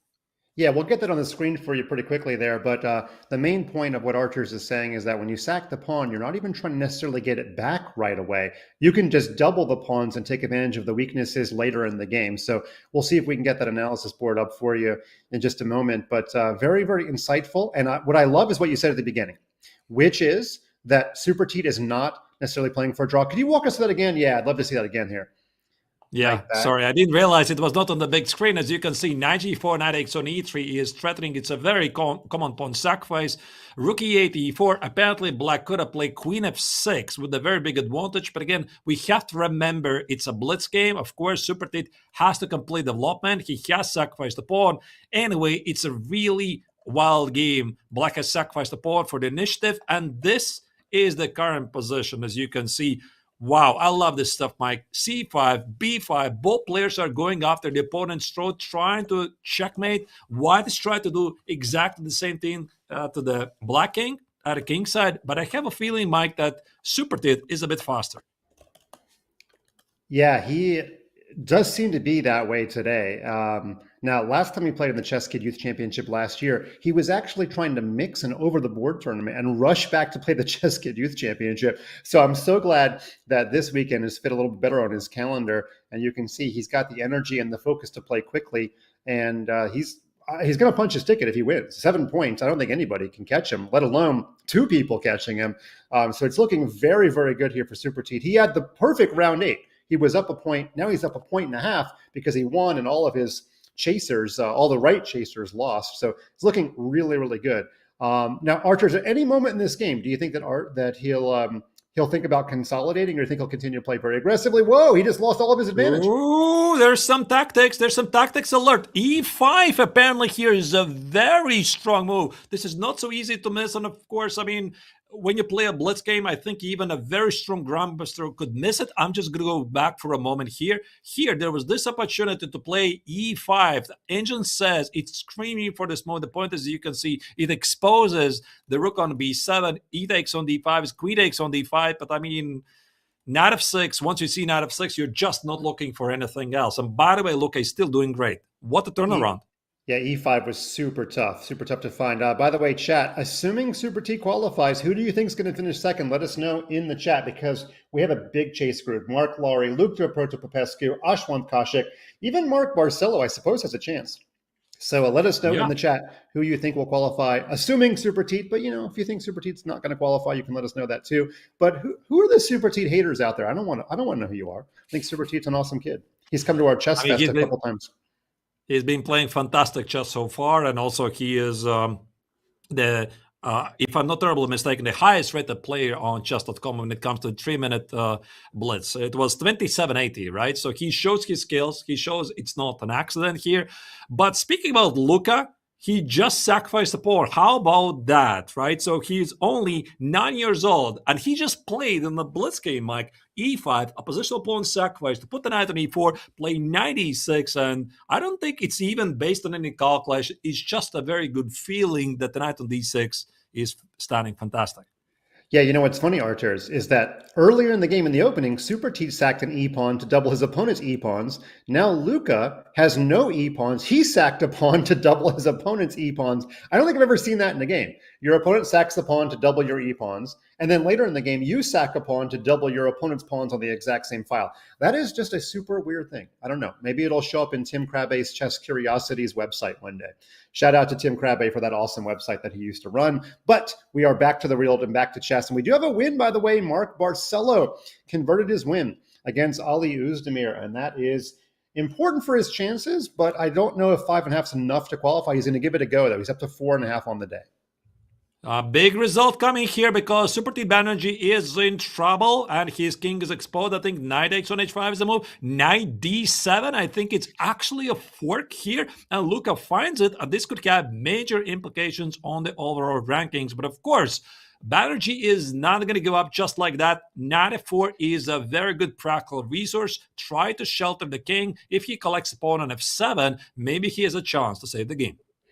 I love this. Luca wins the Fighting Spirit Award. I just love the way he's playing chess today in all facets of the game. Winning positions, losing positions. And if he wins this, he'll get back to a +1 score with 1 game to go. Supratit is not quite qualified till tomorrow. Can't punch his Sunday ticket just yet. And was that a loss on time? Yeah, I think it was lost on time, but Luca just played a fantastic game. He managed to turn around a pretty bad position. And for Banerjee, I mean, this means that nothing is yet set in stone, Mike, because this means the peloton is catching up and we are in for a photo finish.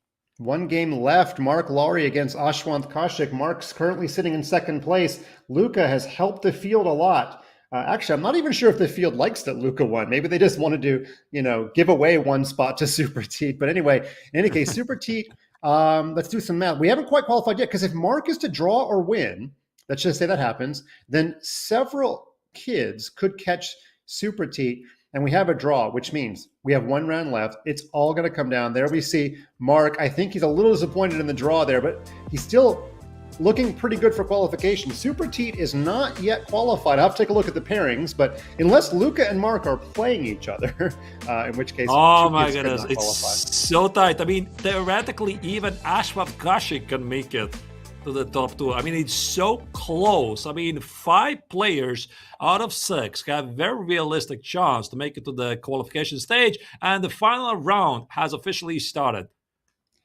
Absolutely. And you know what? All 3 games matter. All 3 games on the screen have implications for the finals here. Remember, the goal is to get in the top 2. Don't forget, we have Group B coming up later today. I believe it's at 2 p.m. Eastern time. I definitely need the break. But 2 of the 4 kids that are playing tomorrow qualify out of this group. And I don't know. In World Cup standings, we would say this is the group of death, but actually they're all the group of death when they're all FIDE masters and candidate masters under the age of 13. I don't want to play any of these kids, but the opening has begun. What do you see, archers, on the screen? So we see some wild games already from the opening stage. Top left corner, Uzdemir against Protopopescu is some sort of a French with early d takes on e4. The Turkish young player enjoys the bishop, so he has an early initiative. The middle board, Banerjee against Marc Lary is, I don't know what this is. It's some sort of Italian game or something. Knight X on f6 apparently was a move just included. And then we have another game, Kashik against Barcelo. It is, again, I have to repeat myself. I don't know what this is.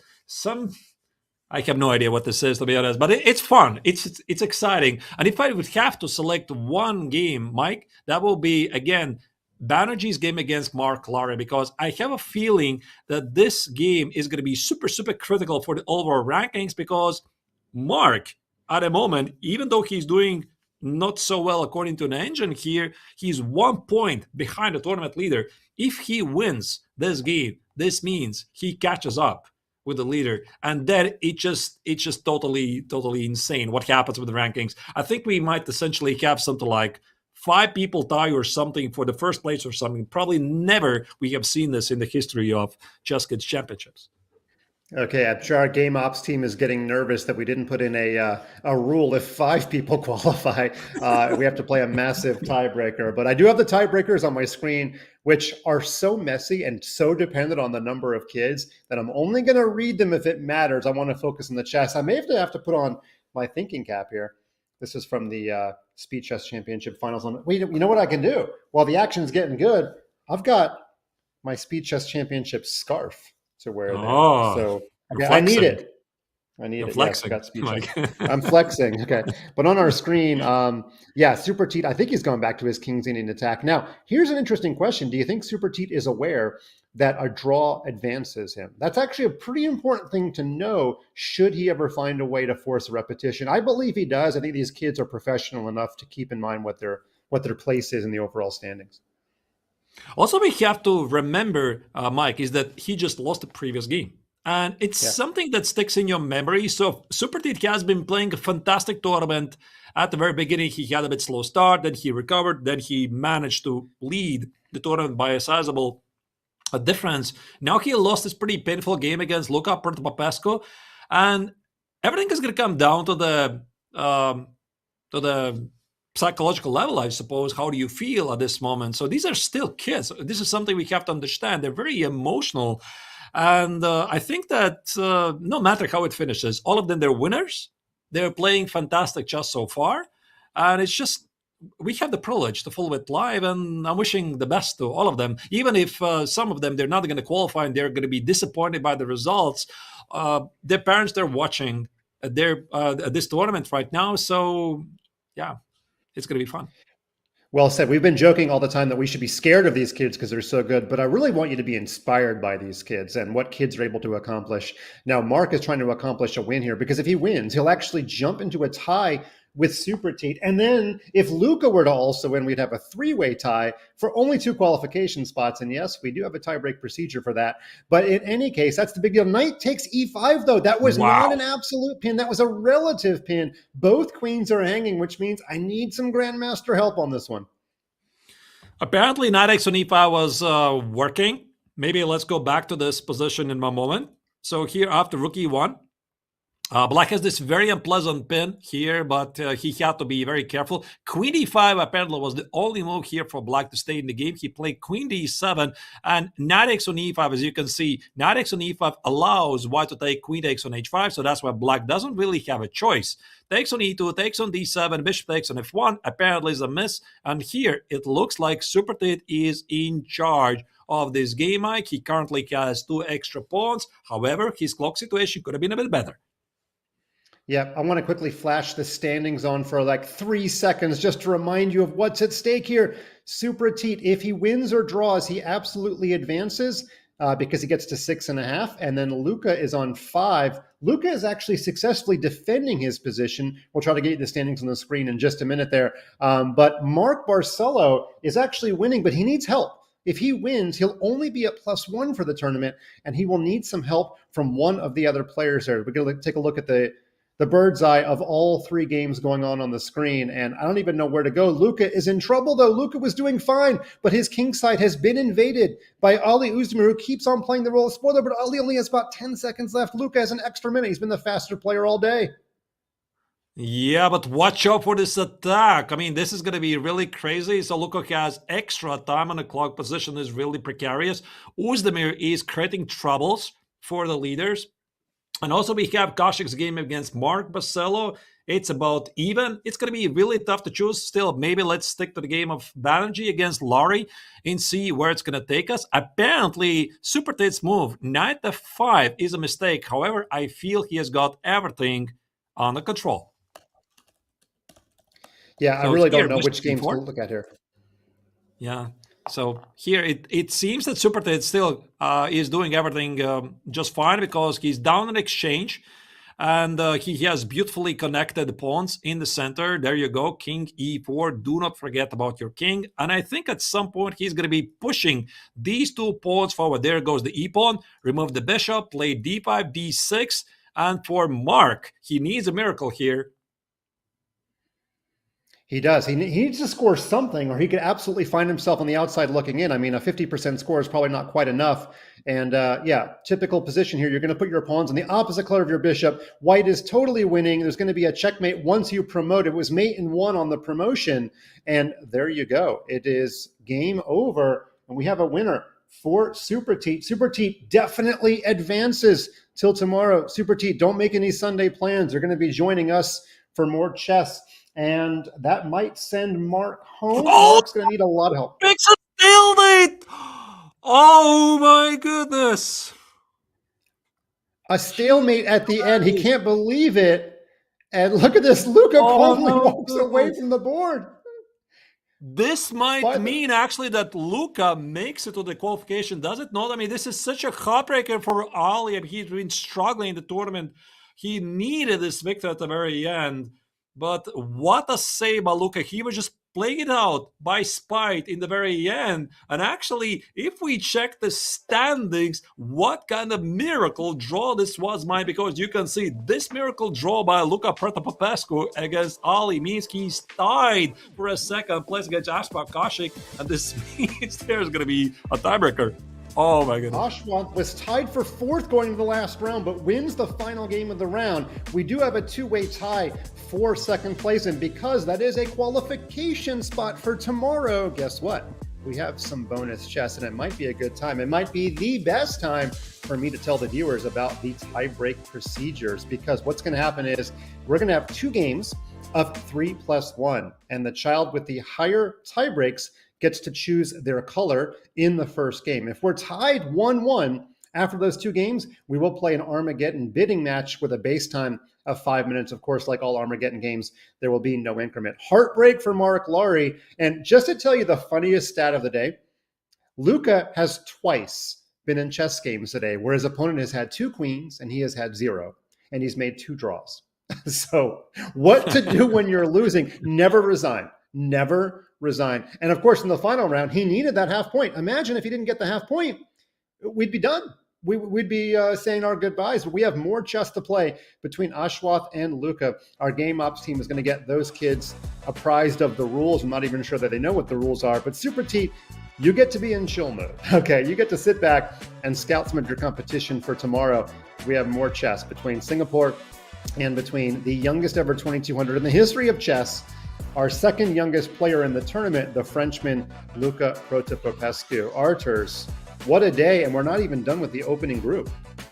I had a feeling something like this was coming, because you can't really have a proper tournament because without a proper drama. And there you go. And I feel for Ali, because he started the tournament so well, but he had excellent chances also against some other leaders. It just means that it was just not his day. And for Luca, I can only imagine the joy when he got the stalemate on the board. This also means he has still the shot to qualify for the knockout. It's fascinating. And there isn't anything like it. We're going to go to break. When we come back, we're going to have that tiebreak between Ashwath and Luca. To the parents of Ashwath and Luca, go find yourself a warm cup of tea that's soothing, because I'm sure that you need it. So don't go anywhere. The conclusion of Group A of the 2026 ChessKid Youth Championship coming up after this short break.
Welcome back, everybody. It is the bonus chess. It's free chess, as we say, the tiebreak portion of the Group A of the 2026 ChessKid Youth Championship. We have two kids fighting for a spot. We have one kid already with a spot, and we've got one big kid joining me, Grandmaster Arturs Naiksons of Latvia, staying up a little bit late, not as late as the Group B, but yeah, what an amazing final round. We had a stalemate that had implications for what we're about to see in the tiebreak. Yeah, that was absolutely cinematic moment, and this is essentially what happens, Mike. For one player, it's a heartbreak. For the other one, it's a joyous moment and a chance to still play the tiebreaker. So there you go. The game is officially starting. Ashwath plays with the white color. He plays. What is it? What is this? Some sort of E3, bishop D3. It's a bit rare system. some sort of a queen's Indian defense. And here the question, Mike, is can I play e4 immediately? Ashwat was like, okay, I can grab the center. Let's go. So here, c takes on d5, e takes on d5, e5. Protopopescu apparently has slightly mixed up the opening phase, but one thing we know, Mike, for sure, he's a fighter, and having an early advantage for white doesn't mean anything. Yeah, it could be Destiny. He's been the faster player, by the way, for most of the day. We're going to see if he slows down a little bit or continues his super speedy play. He was playing a bunch of colored bars there, but Ashwat has come into focus, and he's back on the screen. Ashwat actually had higher tiebreak, so he is the one that actually chose colors. Now, Ashwat is playing a bunch of colored bars. No, we're just trying to get the cameras sorted out there. But Ashwat chose white in game one. Arturs, would you generally choose white in game one in a two-game mini-match? I don't think in Blitz it really matters. Maybe I would pay to this more attention in the FIDE World Cup, where I happened to play recently. And there, indeed, in the tiebreaks, I think it would matter that in the tiebreaker, you would start with the black color first. Then it's a bit easier. In the Blitz game, I don't think it really matters. And here you see white just missed this queen a6, beautiful sneaky attack. And Ashwat immediately triggers some sort of a response, like he has to go for a king's attack. This queen g4, queen g3 apparently is not very accurate, but he wants to play bishop h6 here. Yeah, queen e6 stops that. So the game is relatively balanced, although I think white has the better attacking chances. But if they fizzle out, I mean, black's going to win a lot of the endgames with that 4-on-1 advantage over there on the queen side and the backward d4 pawn. So if the pawns don't get mobile and if the attack doesn't materialize, it will be advantage Luca. Remember, it's a two-game mini-match. If they're tied, they'll play a single Armageddon game. And this is to decide who plays more chess on Sunday. But we're playing two more 3+1 games. Ashwat versus Luca. Now, my big focus would be to get the pawn to d4, but you don't have a light-scored bishop, and your knight on f3 is a long ways away from guarding d5. So what do we do here as white? Oh, to sack the pawn, obviously. Wow, d5, that's a very brave choice here. Bishop h6, nicely spotted. So this means that black has to sacrifice the exchange. g6, but here, do you actually want to take it on a fate or keep the bishop at h6 alive? Ashraf says, yes, I really need a rook. Rook d1, queen e6. The game still continues, Mike. Rook e1, knight g5, h6, nicely spotted here by Luca, who is, by the way, incredibly fast. And I think it's also typically a trait of a future genius player, because all of the great players essentially who became chess legends, they're being very, very fast. Like I'm talking about Vishy Anand, who at his younger years, Mike, was not even spending any time to think about his moves at all. And also Jan Nepomniachtchi is incredibly fast player who plays super, super fast. And also I'm seeing Luca, he's just like these guys. He's just playing very, very fast and just has a good feeling. Luca's favorite players are Bobby Fischer and Mikhail Tal, but he's not doing much attacking here. He's more just trying to fend off the attack. He still has that massive queenside pawn majority. He's down the exchange. I wouldn't even say he's down, though. He has so many pawns. So relatively equal. Now he's simplifying the position. The rook's got a lot of open lines. We really need to mitigate that rook's entry into the game. If the queen and the rook can team up, the black king's in danger. But otherwise, the pawns will spell the day. This is really interesting. Looks like black's pieces are tied down. He's allowing the rooks to invade. I don't know what's going on in this game. Whose king is more in danger, and if that pawn on c3 has a future? Who would you rather be even here, Archers? That's a very good question. I think I already see why Engine said that rook e8 is the best move, Mike. It's rook e8 and rook c8, and which is such an unusual move, because I think that normally when you're playing from the white's perspective, you want to use the back rank for some checkmate. And this maneuver is so unusual, because if I'm playing rook e8 check, I'm leaving the pawn on c3 uncontested. And it's not a big surprise that Ashwat missed it. He instead played queen c8. And he's thinking just like me. He's thinking, I should go for the checkmate. So this queen c8, you want to play rook e8. Maybe I'm just going to put it on the board, Mike. It just was not working, because I think he was drawn to this idea to play rook e8, rook g8. But guess what? It's just not a mate on the board. There is no follow-up. It feels very close and yet so far away. Yeah, back to our Maurice Ashley geometry of chess. The rook and the queen needed to team up on the c file, not the eighth rank, which is counterintuitive. Rooks belong behind passed pawns. Now the rook's in front of the pawn, which really mitigates the rook's scope. The rook can barely move. Possible fork on e2 one day, but the black knight has taken over the position and is much stronger than the rook. That was super weird. I didn't see the maneuver, but there's still a lot of weakness around the black king. Oh, no, the knight's pinned? Yeah, I did not like this f5 move at all. Apparently, still Luca is doing real. Oh, checkmate d1! Queen h1! He brought the king back to f1. Ashwath was too quick with his time a little bit lower. He was down to, I think, a couple of seconds there. So Luca's speed mattered a lot. Luca wins as black, and all he needs to do is make a draw in this next tiebreak game, and he will win the mini match. There will be no Armageddon, and he will go on to play tomorrow. And what a cool story he's been today. He has had the most seesaw day I've ever seen in the history of this event, but he's not done yet. He has to make a draw here. He's going to go back to his KIA, and we're going to see if this works out. One of his favorite players is Fischer. Fischer played a lot of KIA games, but he's not playing it like Fischer. He's double fianchettoing again. Yeah, Ashwath was a bit emotional there. You could see him on the screen like he is right now trying to gather his thoughts. It must be very difficult for him. So we still have to remember these are kids, very, very emotional. For Ashwath, essentially, this is pretty late already. Yeah, so he has to play a tiebreaker, but you have to do what you have to do. Chances for him definitely will be there. And speaking of the position, Luca once again is in trouble with the white color, or maybe the proper way to say it is that Ashwath is doing a really good job to win on demand, because right now he has a commanding space advantage with the black color. He has the bishop pair, and the signal is very clear. He's not going to give up.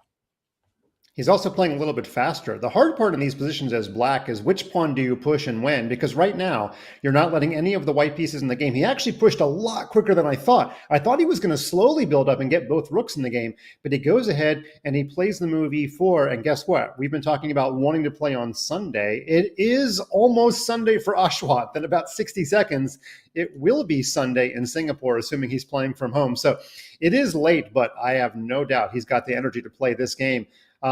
Now, e3, kind of a committal decision, but I like it because how does the white king ever get out of there? He's going to be able to sack whenever he needs to. Remember, you have to win. You can almost sack without calculation here, but he could also just play for h5 and play more slowly, which I think he will. He's going to get the rooks in the game. He's going to play h5, and I don't want to be that white king on g2. Somebody call an ambulance for this knight, Mike, because the knight is just unfortunately not moving anywhere. It's trapped. Knight f1, knight h2, knight f1, knight h2. You can't do anything with it. And I think the best chance for Luca Protopopescu in this position is to build some kind of a brick wall, the Great Wall of China. Play a4, play rook a3, play something like queen b1, rook b1, and just try to make an impregnable defense. Unfortunately, he missed it, and I have a feeling, Mike, that his position is collapsing like a house of cards. What a game by Ashwath. Pretty cool. He's got Alekhine's gun. He's totally switched to the B file. I was actually wondering if white was going to play something really mechanical like queen g1, king f1, but it turns out it was the queen side that was dying, not the king side, and everything is just falling down here on the B file. Ashwath looking to win on demand. A reminder that if, in fact, Ashwath is able to win this, we will play one Armageddon bidding game where the person who bids the lower time will take black withdraw odds and that lower time. But we're a little bit of ways away from that. It is officially Sunday morning in Singapore for all of our friends that are staying up late. I'm sure the Kaushik family is going to keep the lights on for this one. And okay, how do you break through as black now? To be honest, I don't see even a single move for what queen takes on b3 for Luca. Unfortunately, the position was so bad that the queen on a2 had nowhere to go. This is a game that the young Frenchman simply wants to forget. Of course, he's not going to give up because in his very fresh memory is this final round game, which allowed him to qualify for the knockout tiebreakers. But yeah, unfortunately, I think for him, for Luca, extra queen for black should matter something. And also the knight at h2 doesn't really help you a bit. Yeah, I mean, if if Luca is able to come back from another queenless game, I will fall out of my non-secret lab chair. I don't see what you're supposed to do, but assuming Ashwath converts, it will be a real statement game. Winning on demand, better from start to finish. And it should be noted, the double fianchetto totally didn't work because Ashwath's d4, which he played many moons ago, completely shut out the dark squared bishop, and Ashwath took control of the center. If they play an Armageddon game, I'm just stating this right now, if I'm Ashwath, I'm bidding a pretty low time because Luca's double fianchetto, you have totally dominated here as black, and he'd have to come up with something new really quickly. But you know what? Luca's also the much faster player, not much faster, but he's shown himself to be pretty speedy. So he may try to bid pretty low too. Might be one of the first times in their life that kids have done a proper Armageddon bidding match. It doesn't come up that much in over the board kids chess. I'm pretty sure it's going to be the first time for both of them because I don't think it's such a freaking thing to get to the Armageddon.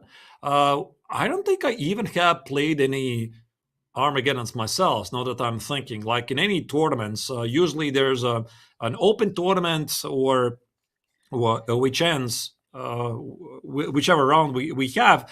And in the FIDE World Cup, I did not make it to the Armageddon. Yeah, so you really, this is a pretty rare occurrence. But what I really like, Mike, about Ashwath is that he is very slow, very careful, maybe just enjoying his position a bit too much. And there's million ways, essentially, how he can get it done. Bishop c3 apparently is one of them, just going for the mate, rook b1. This game is wrapping up very quickly. Yeah, he's got plenty of time to do it. Uh-oh, 2 queens again. I'm not trying to make light of it, but Luca just keeps getting in these two. And I don't mind him not resigning. I mean, remember, he just had a stalemate. Queen H1 is almost stalemate. There's no chance. There's no chance he's going to miss again a stalemate. There's no chance. I mean, I don't want really to jinx it. And of course, this is what Luca is hoping for, but you can't step in the same shoes twice in one tournament. And here, I think Queen G3 just a mate on the board. Yeah, if there was a queen on H1 and a promotion to queen on D1, that would be stalemate. But of course, that's not going to happen. And we have ourselves Armageddon bidding. Of course, these players are going to bid in secret. I will try to get you their bid times. And just to set the stage, in case you've never been a viewer of an Armageddon bidding match before, both players are going to bid a time below 5 minutes. You actually could bid 5 minutes on the nose if you wanted to. The child that bids the lower time gets that amount of time and the black pieces, but in compensation, they get draw odds. The kid that bids the higher amount of time gets the flat 5 minutes no matter what his time was. That child takes the white pieces. And one thing is for sure, we will have 2 of the most nervous parents in the history of chess coming up. We don't have them on camera, but you know what, Archers? That's a great idea for 2027, a parent cam. We put cams on the parents. Just kidding, of course, but kind of not kidding. That would be kind of funny to see. But that's what we're about to see. So we're going to stay right here because the bid should come in pretty quickly. I believe, Archers, this is our 3rd or 4th year of the event. We've never, ever had an Armageddon bid in any of our matches, unless my memory is bad and I do have old man brain. I definitely do not recall any Armageddons. And I'm thinking, Mike, what would be the preferred choice by both players? And I have a feeling both of them want to play with the black color because it's an extra bonus, meaning if by some miracle the game finishes in a draw, this means you win immediately, you qualify for the knockout stage tomorrow.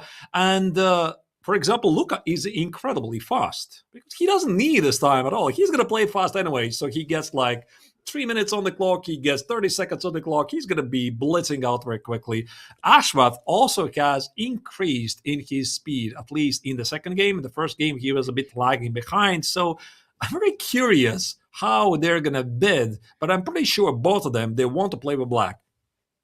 Yeah, I totally agree with you. Luca is super fast. Supratit just dominated as black against Luca's pet opening.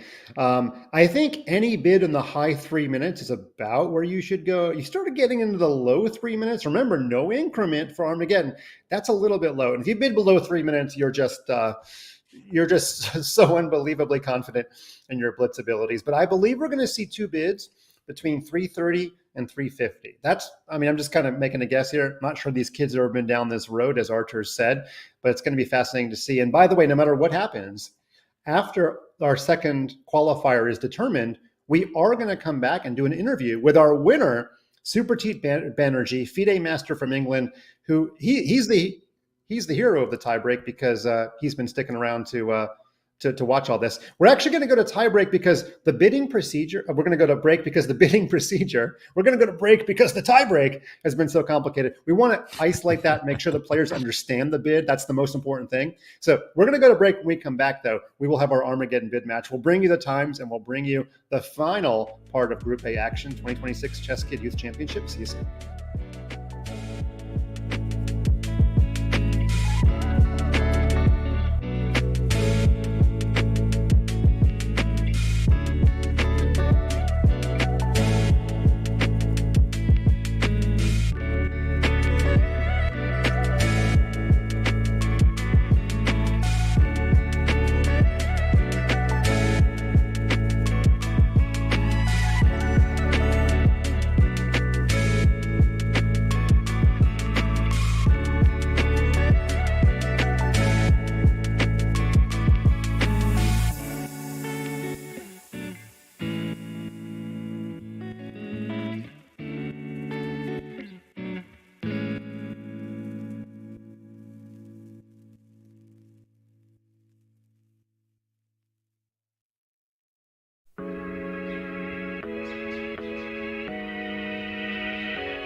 Welcome back to, I promise, the conclusion of Group A of the 2026 ChessKid Youth Championship. It's all come down to this Armageddon game to decide who our second qualifier is tomorrow. I'm Fun Master, slightly exhausted Master Mike, and I'm here with Grandmaster Arturs Nixons.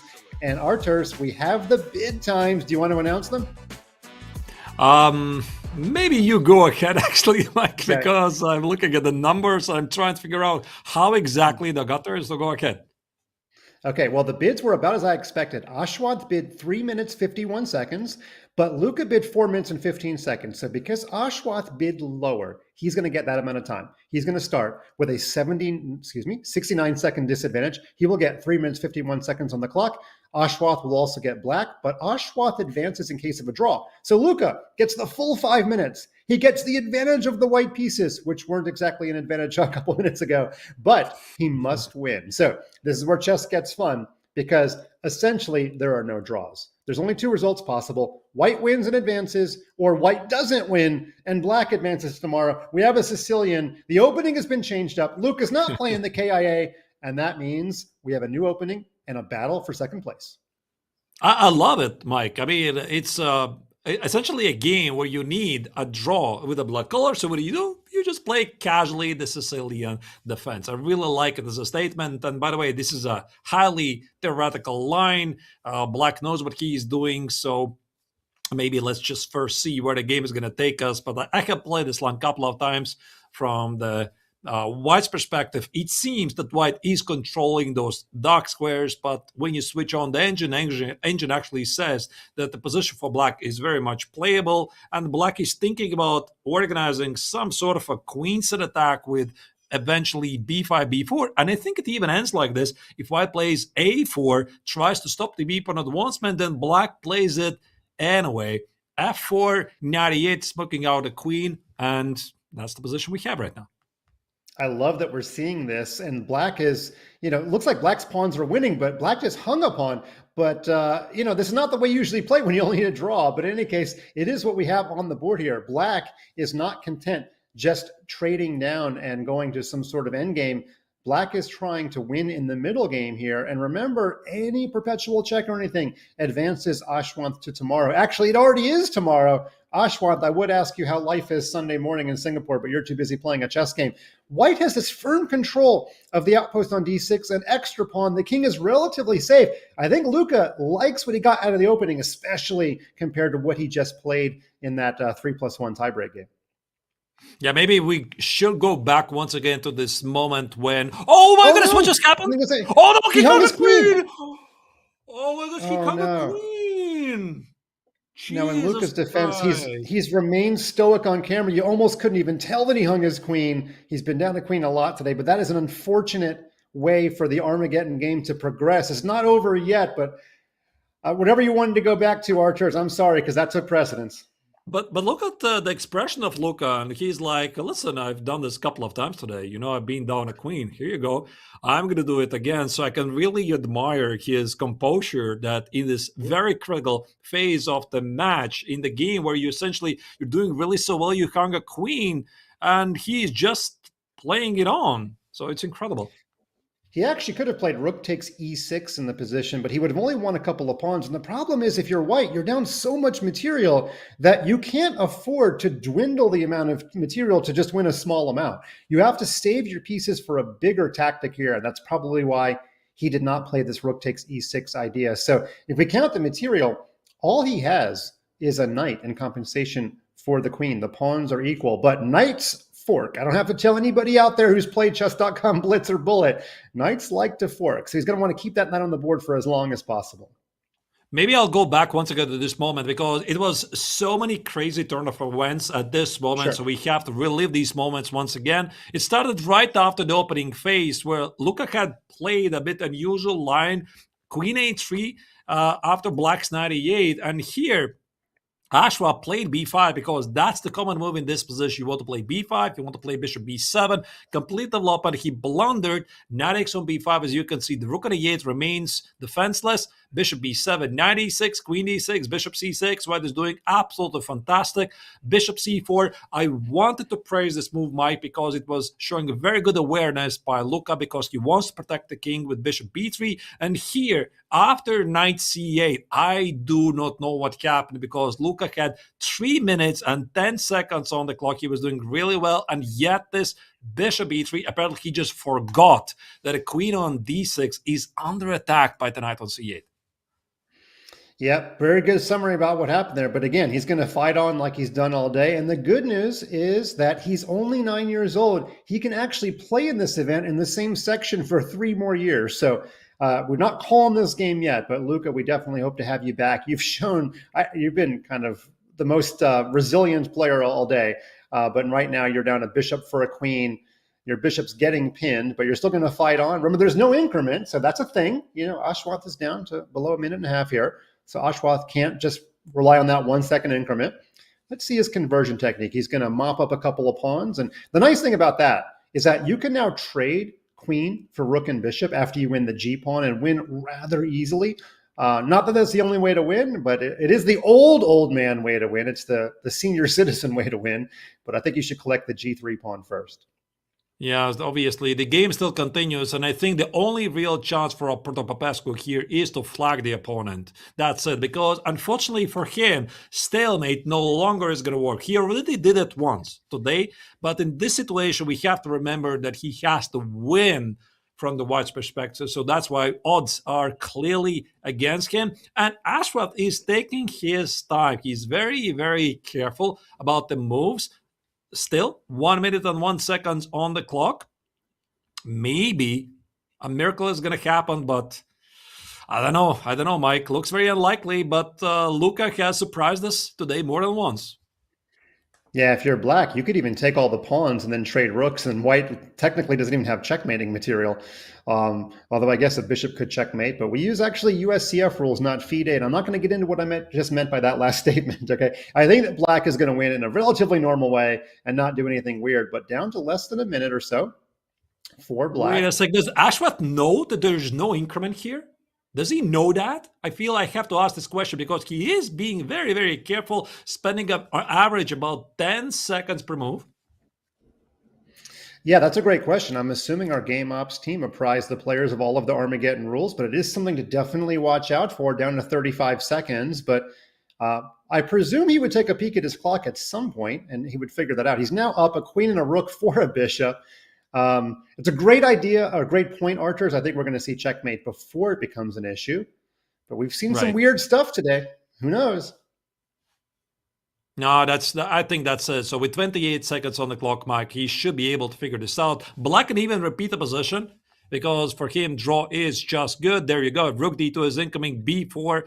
White is trying to survive. That's a mate. That's a checkmate a2, and there's nothing that Luca can do. Bishop c6, spite move, but that's a mate on the board. Supratit Banerjee has been waiting for his interview for quite a while, chat. If you have any questions for Supratit, our winner, please let us know. But Ashwath Kaushik gets the job done there. He wins on demand. He bids a lower time. He wins as black. It's already Sunday morning. Your Sunday is going to be a day you live twice, Ashwath, because you're going to have to wake up and do it all over again. So Ashwath probably needs sleep more than anything. So we're going to get Supratit in here for a quick interview. And he's been waiting for a while. Well, actually, we're going to ask Supratit maybe what he would have bid. Kind of an interesting question. But we have Supratit and Ashwath advancing to tomorrow, and let's get him up here when we get his camera up, and we'll ask him a few questions. By the way, don't forget we have another group stage coming up at 2 p.m. Eastern time, and I don't know what time it is where you live. That's 2 hours and 40 minutes from now. So 2 hours and 40 minutes, we will play our second group stage with stars like Bodana, FIDE Master, Lin Zhizhu. So we're just going to get Supratit up in here and tell him, he's going to tell us about his 7 wins. I think he had 7 wins and 3 draws. And yeah, he had 7 wins, 3 losses. He had no draws. Right. Yeah, that was quite something. All right, welcome FIDE Master Supratit Banerjee, the winner of the Group A. Supratit, first of all, thank you for sticking around. That was quite a long tiebreaker. Tell us, did you watch that tiebreaker? Yeah, I did. I did. It was very interesting to watch. Yeah, what would you have bid just seeing kind of the action if you had gone to the Armageddon? Um, well, in 2024 when I played this, so I bidded 4 minutes, I think. But then my opponent, Aaron Mendes, he bidded 3 minutes 59. So I would have probably, so that was quite painful. So I think I would have probably bidded around maybe 3:45 or something. Great. So you would have learned some game theory, and you just answered our next question. We could not remember another Armageddon match, but you just reminded us you were very much involved in one.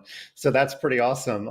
Now, today you had 7 wins and you had no draws and 3 losses. Probably that was one of your crazier days of chess. How would you summarize your play today? Well, it was very double-edged. Like all of the games, they were always swinging to one side's favor or another. So I think like also the openings that I was playing and the style of my opponents were there was never really going to be too many draws. And I also want to ask you about your opening choice. Both of the French kids were playing this King's Indian attack, and I believe you played it a little bit. Correct me if I'm wrong on that, but did you know going into the day that that would be such a topical opening? I was not aware that they were playing it. I just knew I was just always trying to get in some G3, Bishop G2 sort of thing in pretty much every game. I have a question to you, Supratit. So you had this crazy finish, meaning you were having a critical game in the penultimate round. You lost it. So can you maybe explain what was going through your mind at the moment? Were you nervous? Because, I mean, you were leading the tournament. It felt like you were about to make it, and yet this loss happened. How do you manage to compose yourself? Or anyway, what was your thought process? So before the game, I was just like, I was just trying not to think about the standings. I was just trying to keep my head going.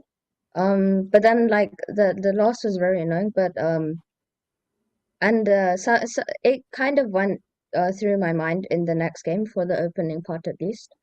But then like I very quickly managed to get over it by because it also really helped that my opponent was creating like lots and lots of threats. So I was able to be distracted by that quite quickly. All right. If I may, I'm sorry, Mike. I wanted to ask a couple of questions from the chat because there's been a lot of viewers watching you playing these fascinating games.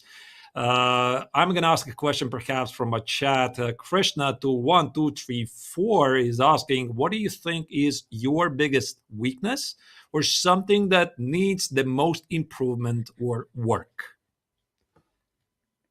Well, I think it was at least in this tournament, I felt it was at points I was taking way too much time, and I was sort of changing the dynamics, which were not really in my favor. So I think, yeah, it was like sort of misevaluating some positions. Yeah, we've got another question here from, I'm going to probably get this wrong, Toth Kinso? Is that International Master Andras Toth? Anyway, the question is, how much do you practice in a day? And also, do you prefer online or OTB tournaments? So usually I don't really get much time to practice online.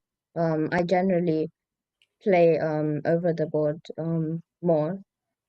But so each day on the weekdays I usually am only able to give like 1 to 2 hours um because of a lot of schoolwork and yeah.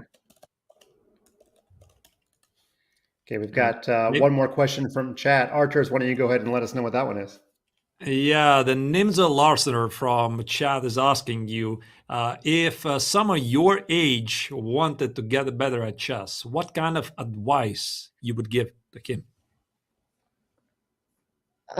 That they should always like the most important thing is to keep enjoying playing the game and like almost never losing hope, because it's always like when like losses and stuff are always inevitable, but it's really important to keep going.